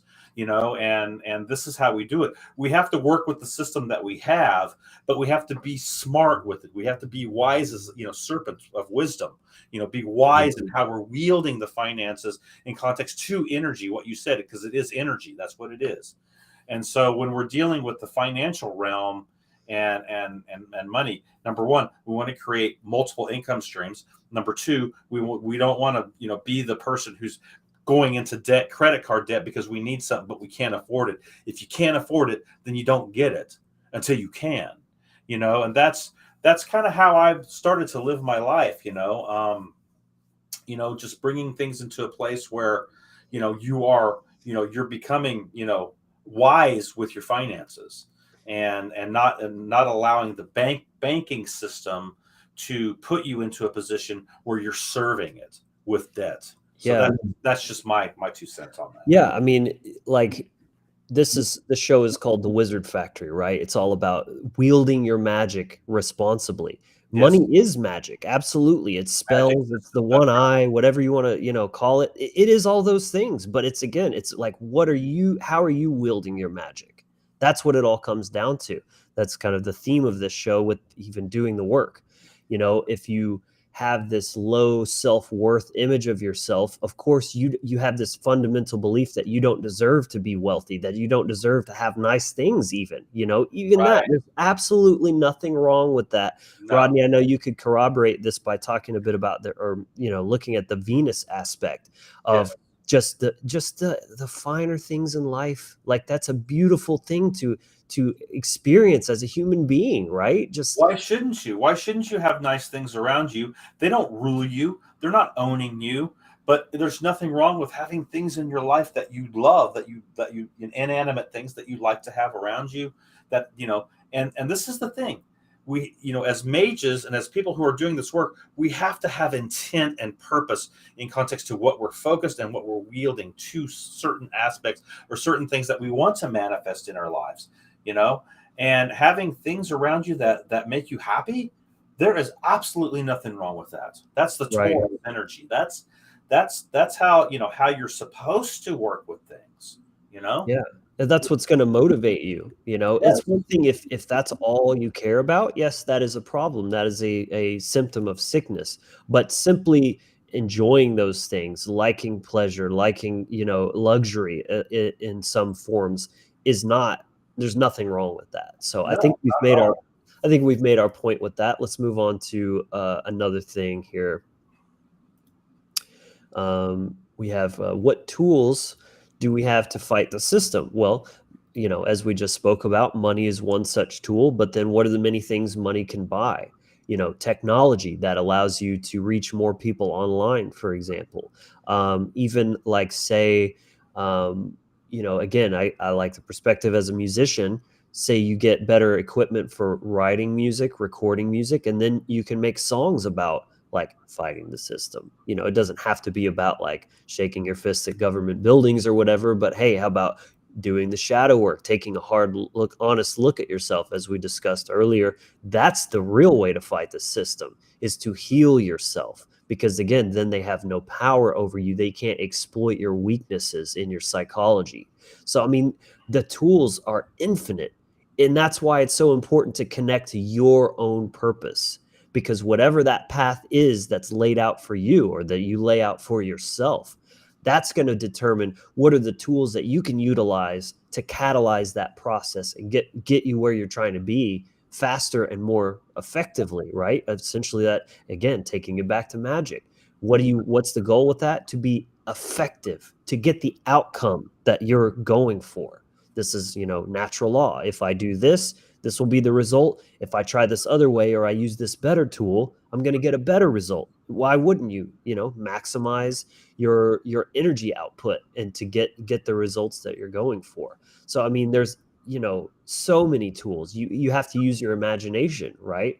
I put that to you. Use your imagination. Think about what are ways that you can use, your own unique gifts and talents to quote unquote fight the system that don't involve just Molotov cocktails and like this conventional idea of, fighting the man, right? Stick it to the man, you know. Yeah. Yeah, Let's, I mean, what you're doing here is a tool. What you're doing right here, right now, is a tool. You yes. know, this is a tool that we're using to, bring the reality of truth to people. Another thing that on your dissertation there about your initiation package, drawing the circle of the Magi, your There eye, you go. Magi nation. Spiritual tools, ones that Exactly. don't Man, even that's cost money, spiritual. right? That's a free download you can get. You don't even need any money to have that and start using it every day. Exactly. So, these are all tools that we use. We, create your own magical tools, create your own sigils, bring yourself into a position where you're empowering yourself with your own path work as an individual. So, the difference when things are trying to pull you in and pull you out, be the guy who's or the woman who's dropping the seeds wherever you go. That's a tool, Mhm. bring, where you go to work or whatever you're doing, you drop the seeds. Drop the seeds. We can't change anybody, but hey, what about the information that I have to present within myself, that my knowledge, my wisdom? See, those are all seeds. So dropping the seeds wherever you go, that's another tool. There's all, I mean, Yes. it's endless Yeah. what you can do.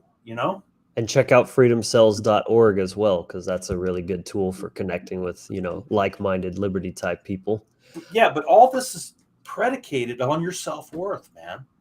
Yeah. You don't have any self-worth and self-validation and confidence, and courage to that second and fifth gates, Leo and Taurus. You're never going to step out and say, and speak or drop the seeds, because you're too afraid of being rejected. You're too afraid of what other people think, and comparing yourself to someone else, and you're in that program, of lack of self-worth. You've got to get into the position where you just don't care what anybody else thinks, because if you know truth and you're wielding that truth, it doesn't matter how a person reacts to that truth, or if they reject it, that's on them. Yeah. So if you're not cultivating self-worth, self-validation, courage, and strength, you're not using any tools. Yes. Excellent point. You know? I see we have a taker in the backstage area, buddy Steven Zaralath, as he's known online. I want to get to you in just one second, brother. I see something else here from my friend Misty that I really think is really interesting, and I wanted to provide some commentary on this. She says, I feel Saturn moving into Pisces is requiring me as a woman to heal my toxic behaviors and be serious about what's required of me to help others heal. Powerful weekend for the feminine collective. This is very profound to me, and those have been following the channel, especially more recently, have seen that I've been getting more into these polarity topics, masculine and feminine dynamics. I think this is extremely important, especially in context to everything else with the magic you're wielding, the creative power, and being an embodiment of truth, like we were talking about before. Like, it's one thing to intellectualize and talk about this stuff from an academic perspective, but do not underestimate the intelligence of your body, your instincts, that is primal and primordial within you, in the form of masculine and feminine energies. So, first of all, Saturn, yes, is requiring you. I love the way you worded that, because it's that gravity that's putting strain on you, and it's moving you, it's inspiring you, hopefully, to actually do something. Like, okay, I'm feeling this pressure. It's like an intense pressure that Saturn puts on you, but it's there to help you. It's not trying to crush you. It will if you let it. If you don't rise up to what it's calling you into your higher power, it will absolutely crush and destroy you. But it's an invitation to step up, to rise into your power. And I want to talk about this idea of power.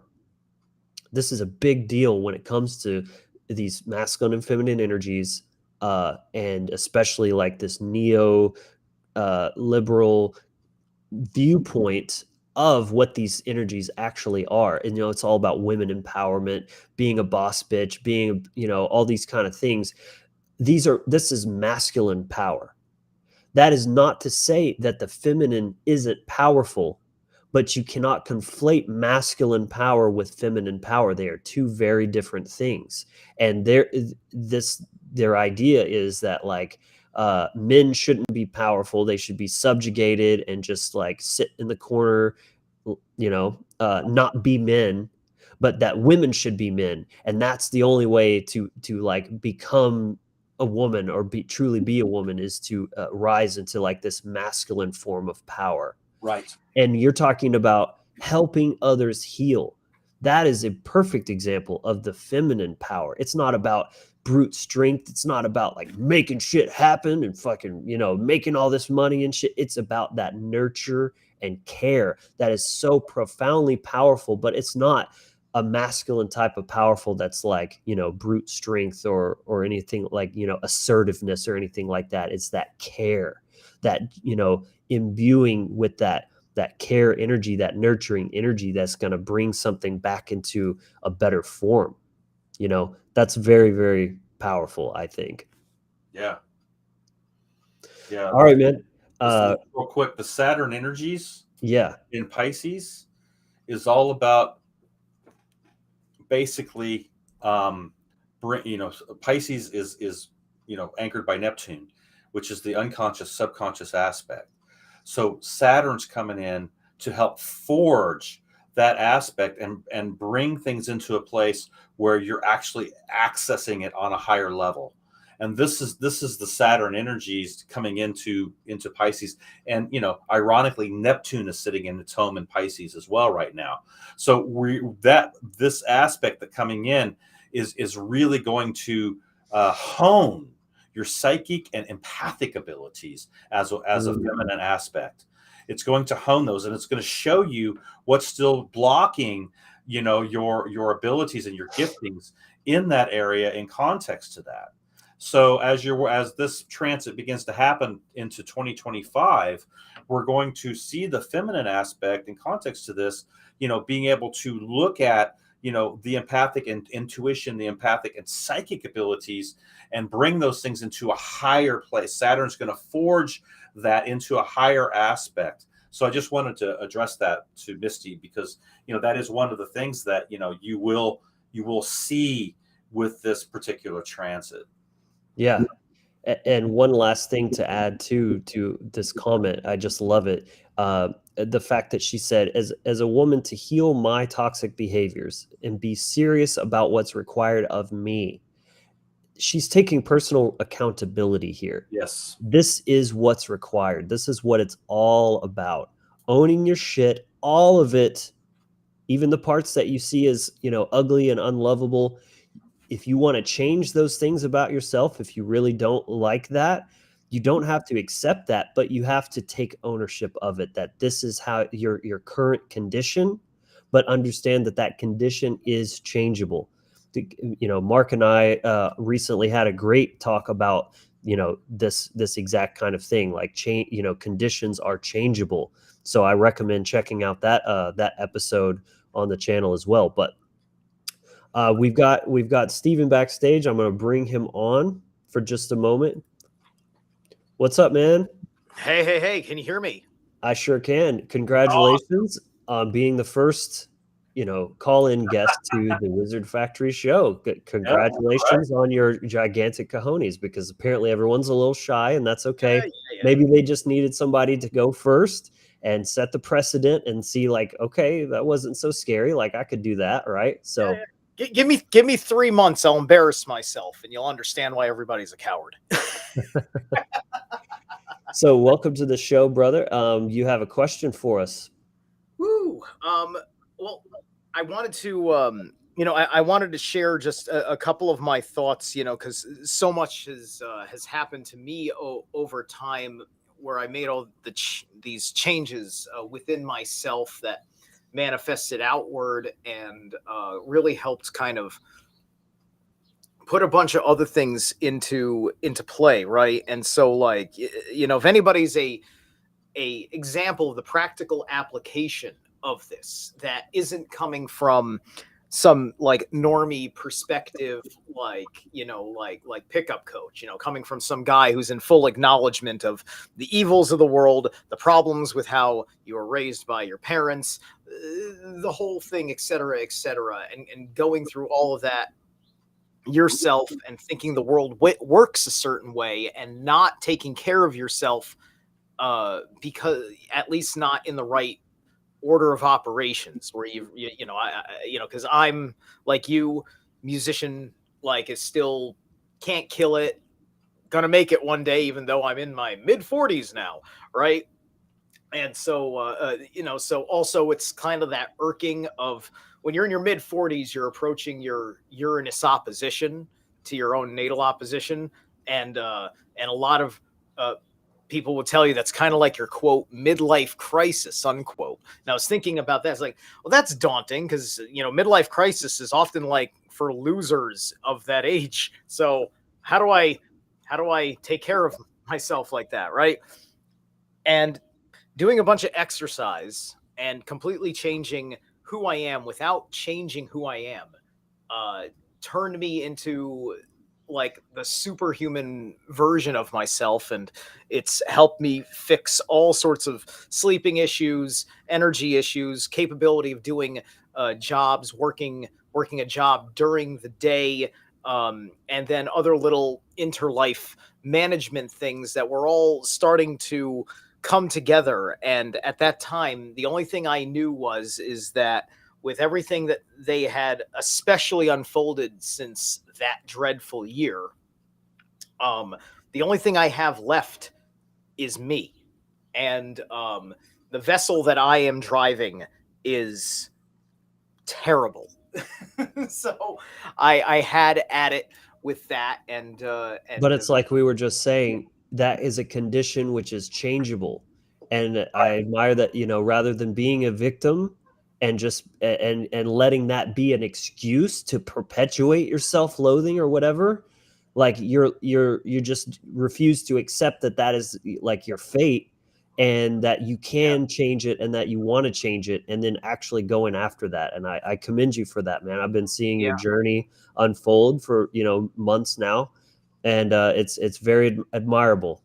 Yeah, I never put the action to the mindset that was in there, because one of the most tremendous things is, especially if you've been following me, especially if you followed me before the transformation, the way that I speak has changed a great deal because of the new me that I am, doing fight training, things like that. I speak more boldly. I speak more poetically, even, right? It's just like, like we talked earlier about the living myth. Like, I will say that all the time when I drop like one of my driving videos or something like that, because I'm looking at the auguries of the world, I'm looking at the way things are unfolding, and I'm finding the mythological correspondence where I am showing my true inner power and ability to take care of myself, to show you an example of how you can help others who want your help, and everything like that. And it's very much about taking what you're getting off of these internet things, and instead of going into crazy fantasy world, getting back into real life. And yet still, the myth is even greater while you're there in the physical real world, in real life, you know, amongst normies who you can't even share half this stuff with. But it's the way that you wow them, and they like you for it, and it raises your actual value to the point where any other insecurities about success don't seem to quite matter, because at the very least life is working itself out, balancing itself, and coming back to you appropriately. Hmm. Very cool, man. Yeah, you know, Appreciate you sharing that. to life is finding balance. You know, Yeah. balance is the key. You know, so balance and harmony within your own internal dialogue is the key. It is the key of the seventh gate, and that's why the seven is the nine, because that accesses that, you know, through the eighth gate of transformation and transmutation to your galactic center and your hardcore intelligence. So that's, you know, then we actually start to see with our first eye to that aspect, and then that bridges to our third eye here, and then we're actually seeing what's going on in context to creating awareness, and then that creates the correct choices then as we begin to wield out to, you know, to the 10th gate, and actually what we're manifesting to the earth element there. So yeah, good job, man. Thank you. Thank you. I think maybe that'll probably be like an okay, because I got a few things that I gotta do today. I'm seeing Wolfheart tonight, so Oh, cool. Very cool. I will catch Yeah, you. man. I mean, yeah, the purpose of these just have some, you know, have folks come in, share some thoughts or questions or whatever have you. And so, you know, you're welcome back next week if you want to, you know, jump on and have a quick moment, that kind of thing. But, you know, probably I do want to generally keep this Yeah, moving and move on to the next thing as well. But absolutely. Like, yeah, like I was telling Rodney the other day, the gods made me the worst of the worst. I like being the center of attention. I have to be on a leash. I'm an outside dog. I get the zoomies, and then I end up ruining all my friendships. So I yeah. will catch you guys later. I love all the people that had to throw me out. Awesome. Thanks for coming on, man. Really Yeah, for appreciate sure, that. man. Setting the precedent, man. You're Hopefully you're embolden some others. you're crushing it, man. Oh, All thank you. world of success for you. Thank you so much. Well, I'll see you soon. All right. Take it easy, man. Hope you have fun at the show tonight. Oh, I will.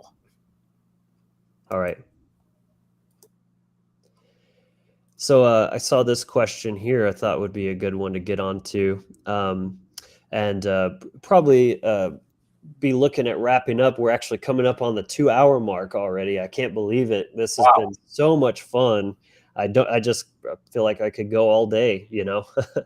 But so the question is, who are evil and dark ones like you described several times? Well, you know, that's a common question. It's actually somewhat hard to answer in a very specific way, because first of all, these people are their whole purpose is to not be seen, to not be known. You know, we have these figures like your Bill Gates, your Klaus Schwabs. These are just puppets, you know. Yes, they have power, yes, they have influence, but they are not like the real people pulling the strings. They're scapegoats. They're, you know, they're lower tier people. So the people that are actually running the show, you'll never know their names, you'll never see their faces, but these are people that uh, have been raised typically in families. It's very much about bloodlines, Yep. and you know, even incestual type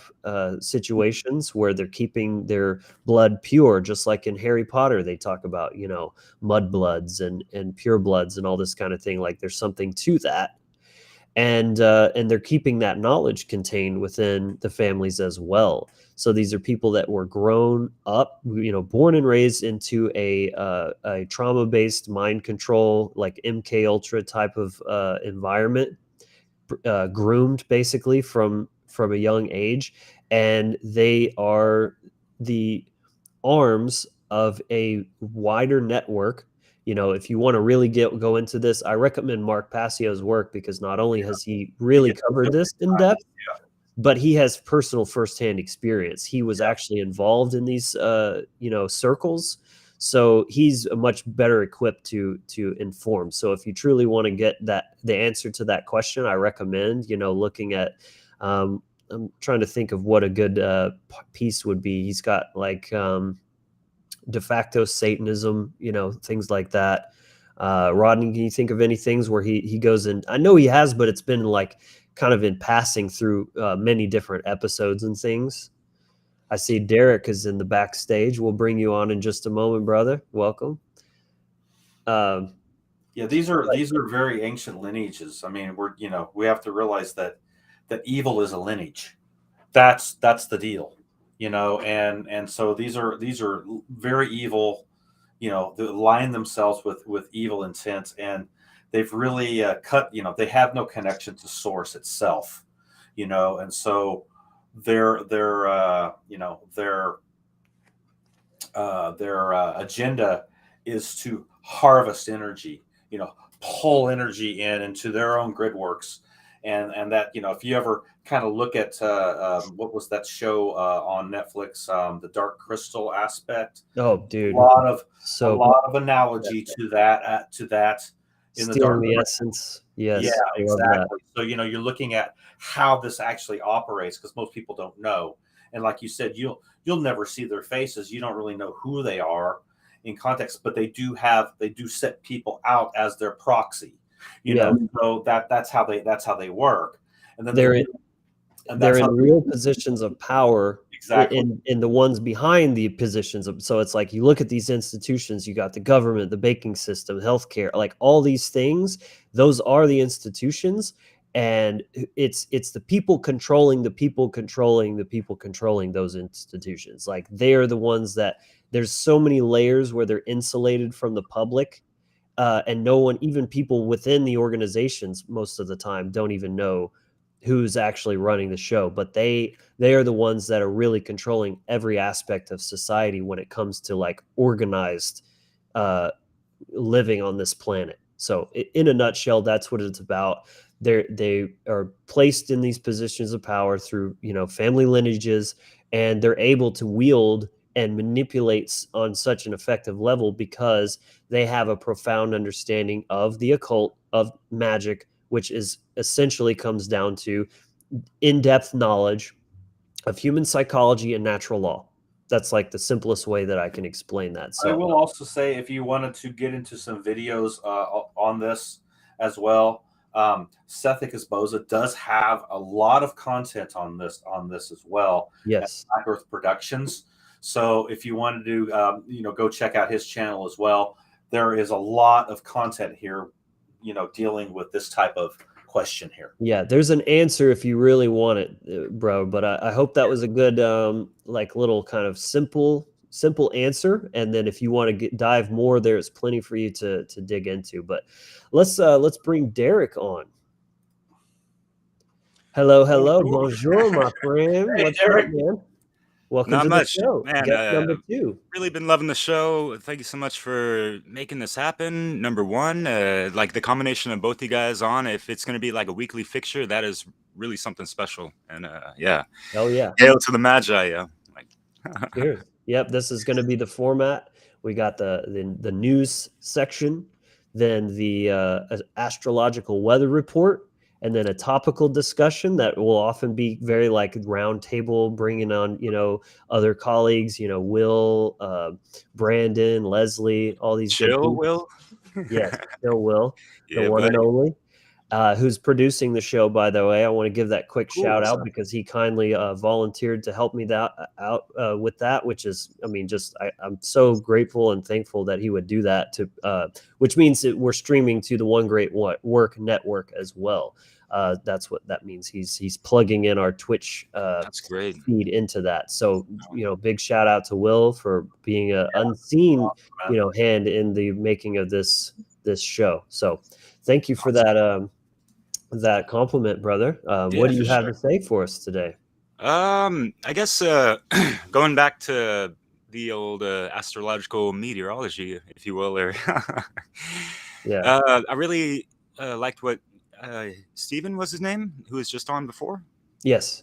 Yeah, just really trying to tighten up aspects of your life, mentally, emotionally, physically. Like physically is something that a lot of people lack as well, and myself included, we can all get so used to like being so glued to the screen and not like in the sense of like, docile looking at, television watcher, but folks like us, like content creators that just like do this from the AM to the PM all the way to the AM again. And it's like almost nonstop. And to like get that stagnant energy flowing, I think is really important. I mean, even just like sitting down and doing some, I forget what you call those, but, like just like any little bit. And I think he's absolutely right of just like how you're more in tune with your true authentic self or true core essence, whatever you want to call it, that, yeah, you're really speaking in that true harmonic vibration that's, coming from that, eighth gate Rodney, as he said, and like having things balanced at the seventh with Libra and all that. And like so much of that, like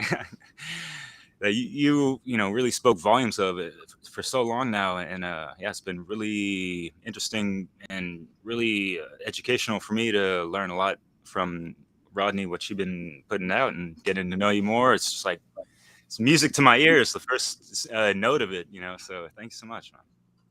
So I guess my question would be, what kind of advice would you give to people trying to weather these, storms of, it's constant onslaught of all stuff? Of course, the elements are toxified, as you mentioned, and for us to endure that weather and keep it hard as a feather, light as a feather. So, yeah. Keep your heart light as a feather. Yeah, great question, brother. Nubis, Brandon Spencer, and Mayat. Yeah, but yes. A few things that I would share just off the top of my head here. First of all, you need to know yourself. You need to know your own mental and emotional landscape, what your temperances and tolerances are, and know when it's time to maybe pull back, recede and kind of go within, give yourself some self-care and kind of insulate yourself from the world, because the world doesn't stop. Right. It's up to you when you determine, okay, enough is enough. I need a break. I need some solace and some just relaxation to reset. No one is gonna like value that or prioritize that any more than you will. So you have to be, speak on your own behalf and ensure that you're making sure that you have that ability to do. And if that's a problem for people in your circle, well, maybe it's time to reevaluate those people's place in your life, because if they're not respecting you, literally just tending to your own needs and self-care, how can they really have your best interests at heart? So that's one thing. It's just know thyself. That's always the first thing. But also, really having a developed toolkit in your arsenal for when shit gets hard. Yeah. And not only like not waiting till shit gets hard. So, the analogy I use, like you don't wait till there's a tornado like a mile away to start building a shelter. You don't wait until shit's already hitting the fan to go start buying beans and bullets, right? It's about preparedness. So of course, knowing yourself is the first thing, but then knowing like what is going to bring you peace and healing and solace, like building a playlist. I have a playlist on Spotify that I call Parasympathy. And that's my just like, I throw that on if I'm feeling stressed, and I just need, and music as a musician, especially, is a very powerful medium for me. It just really like affects me. hard And fun. oh yeah. So just having that already made, so that when shit's hard, and that's the last time you want to be doing, being proactive or reactive at that point, because you're already in a disrupted mental state. So your magic's going to be thrown off. So just having, a playlist of music that you can, soothe yourself with, knowing what brings you peace. Is it a bath, right? Is it going for a walk, a bike ride, getting sunshine, like doing yoga? There's many things, more than you could have time for in a day. So again, know thyself. Again, find out what works best for you, and then go into that when it's necessary, when it's required, because we're only human, right? We have limitations. The world is incredibly toxic, inconsiderate, invasive, penetrative with its energy. And so, yeah, like you're the only one that can advocate for that and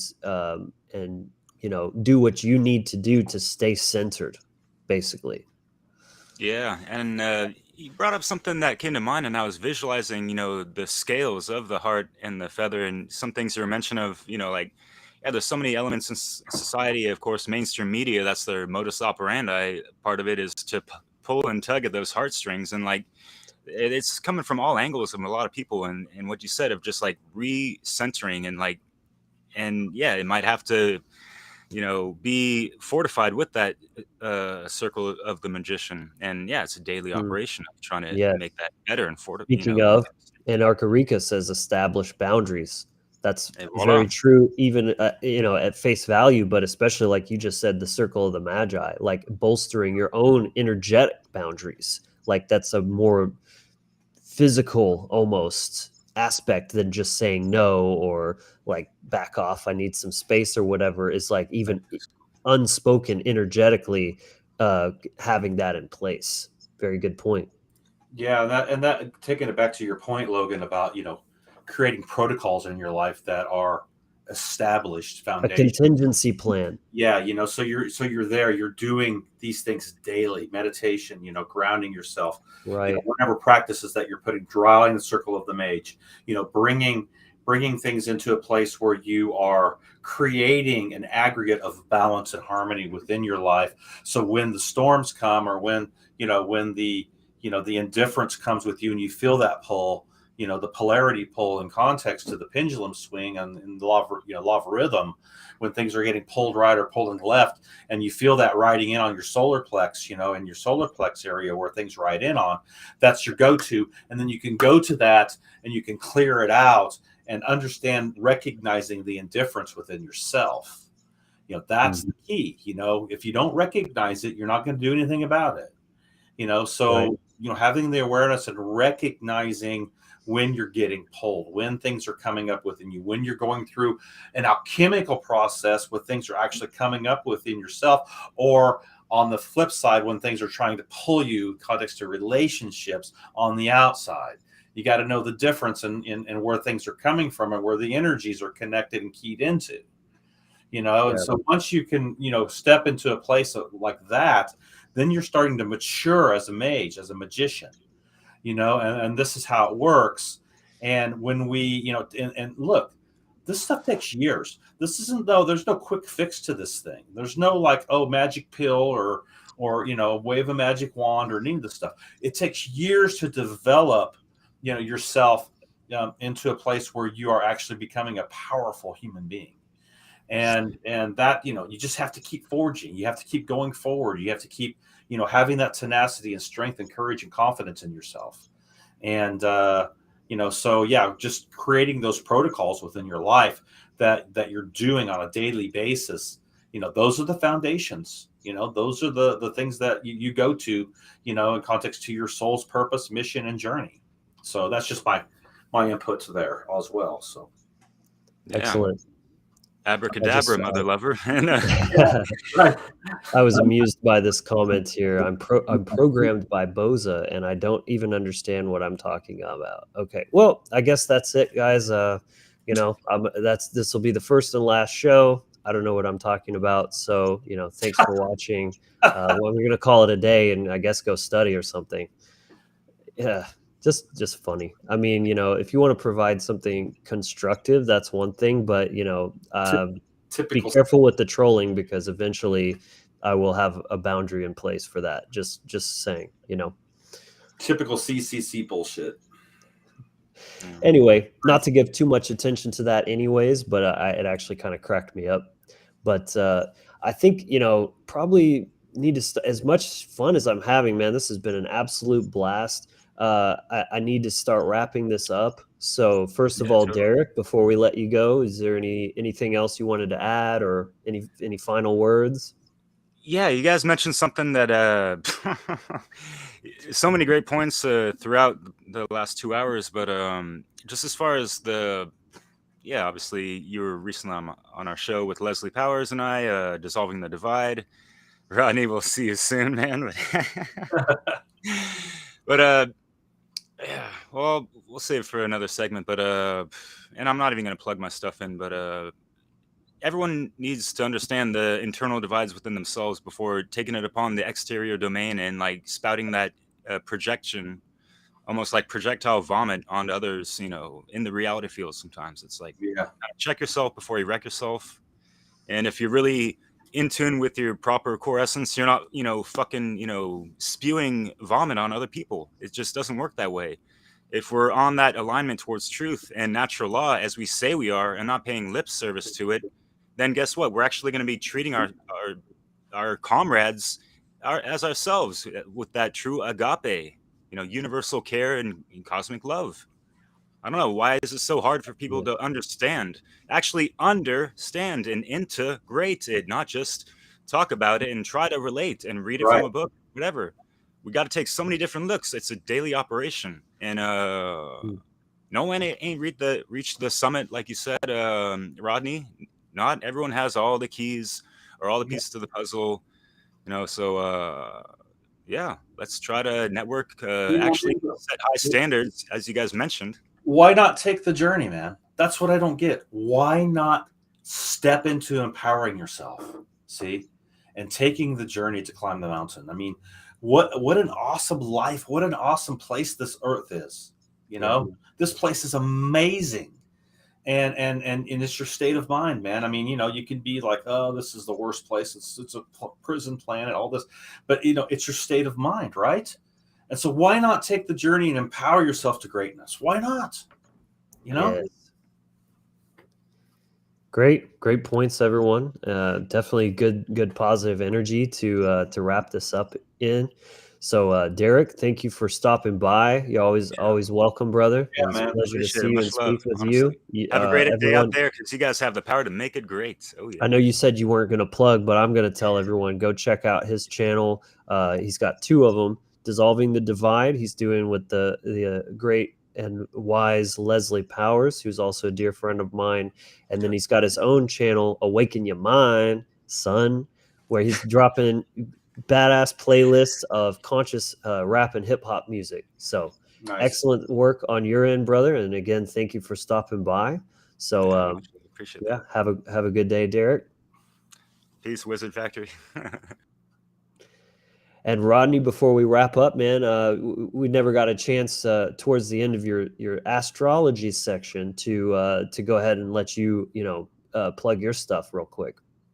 Yeah, you can get a hold of me at you can email me at hardcoreproductions9@gmail.com. I have a website, hardcoreproductions.com, services page there. I do astrological readings. I do composite charts, which are synastry charts for partners. I also have a Saturn reading that I'm offering right now. That is very powerful. It's Saturn through the gates. So it gives you a kind of a overview perspective of how Saturn's working in each gate of your wheel. And then I also have do tarot readings. I do rune readings. I do. I just been working with Logan a little bit on transit readings. So transit readings are very powerful in context to when you maybe need to pull back your energy a little bit and regroup, and then when you can you're ready to hammer it forth and bring it out, and and you just, like he says, smash the button. So yeah, ride those waves. Exactly. So there's so I offer a plethora of services on my hardcoreproductions.com page. And then I also have a Facebook page. It is Hardcore Productions as well. And then my regular account on Facebook is Rodney Goodwin, and you can hit me up on Messenger there as well. Excellent. Rodney, thank you so much, man, for bringing your talents and wisdoms to the show. I really think you added a ton of value to today. I'm looking forward to next time and every week following. So thank you again for being a part of this, man. Awesome, man. Thanks for having me on. I appreciate it, man. Absolutely. Take care. All right, folks. Well, that's, more than all the time we have. This is actually quite a bit longer than I was planning on running, but man, this just went so well. I didn't want to stop. And so, first of all, to all the comments and questions that I didn't get to, thank you for putting those down there. I'm sorry, there's just not time to get to everything. So that's just all the more reason to go and tune in next time every week at Saturday at noon. we're going to be doing this. Again, this was a lot of fun. Thank you for your engagement. Please like the video. Please subscribe. Hit the bell for sure. That's very important. Get notified when I'm live, when I'm dropping new videos. I'll be, doing this once a week minimum, as well as continuing to upload podcasts and shorter videos as well. So I think that's gonna. Real quick, I want to shout out the Patreon here. We've got two patrons at the moment subscribed. 1 second. This is the Patreon. I'm sure some of you are not aware that we have this. It's $4.99 a month. What you're going to get is the patron shout out, which we're doing right now on the podcasts and live shows. Patron only updates, exclusive Discord channel specifically for members, early access to new content. So I will be anytime I make a video and it's ready, I will upload it to Patreon first and then schedule it on YouTube. So you'll get early access to most of the videos there. You're going to get a comprehensive list of my personal learning resources. And of course, access to the Inner Sanctum groups and Discord, which do come with the initiation package as well. And of course, bare minimum, support the mission, help us grow our outreach, providing resources really does, as we discussed earlier in the show, help get things done. Creating quality is a lot of work, and every little bit helps. So this is one of the best ways that you can help the channel monetarily. Of course, the easiest free way is just liking, sharing, subscribing to the channel. So that's that. And we have 2 patrons currently, Edos Hugh and Slope Oak. So thank you guys so much. They've been subscribed for actually a couple of years now.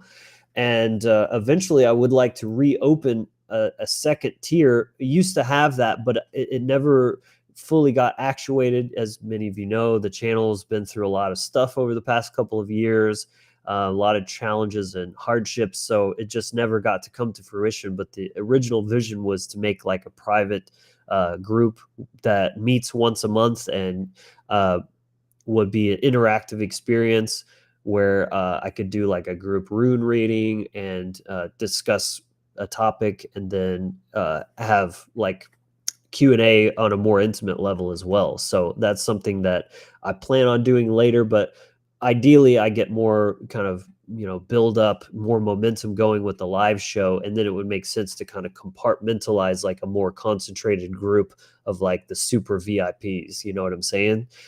So, let me know in the comments if that sounds like something you'd be interested in. Give me kind of a feel for the demand there, and we'll play that by ear. But, definitely getting on this wizard tier would really, really be appreciated.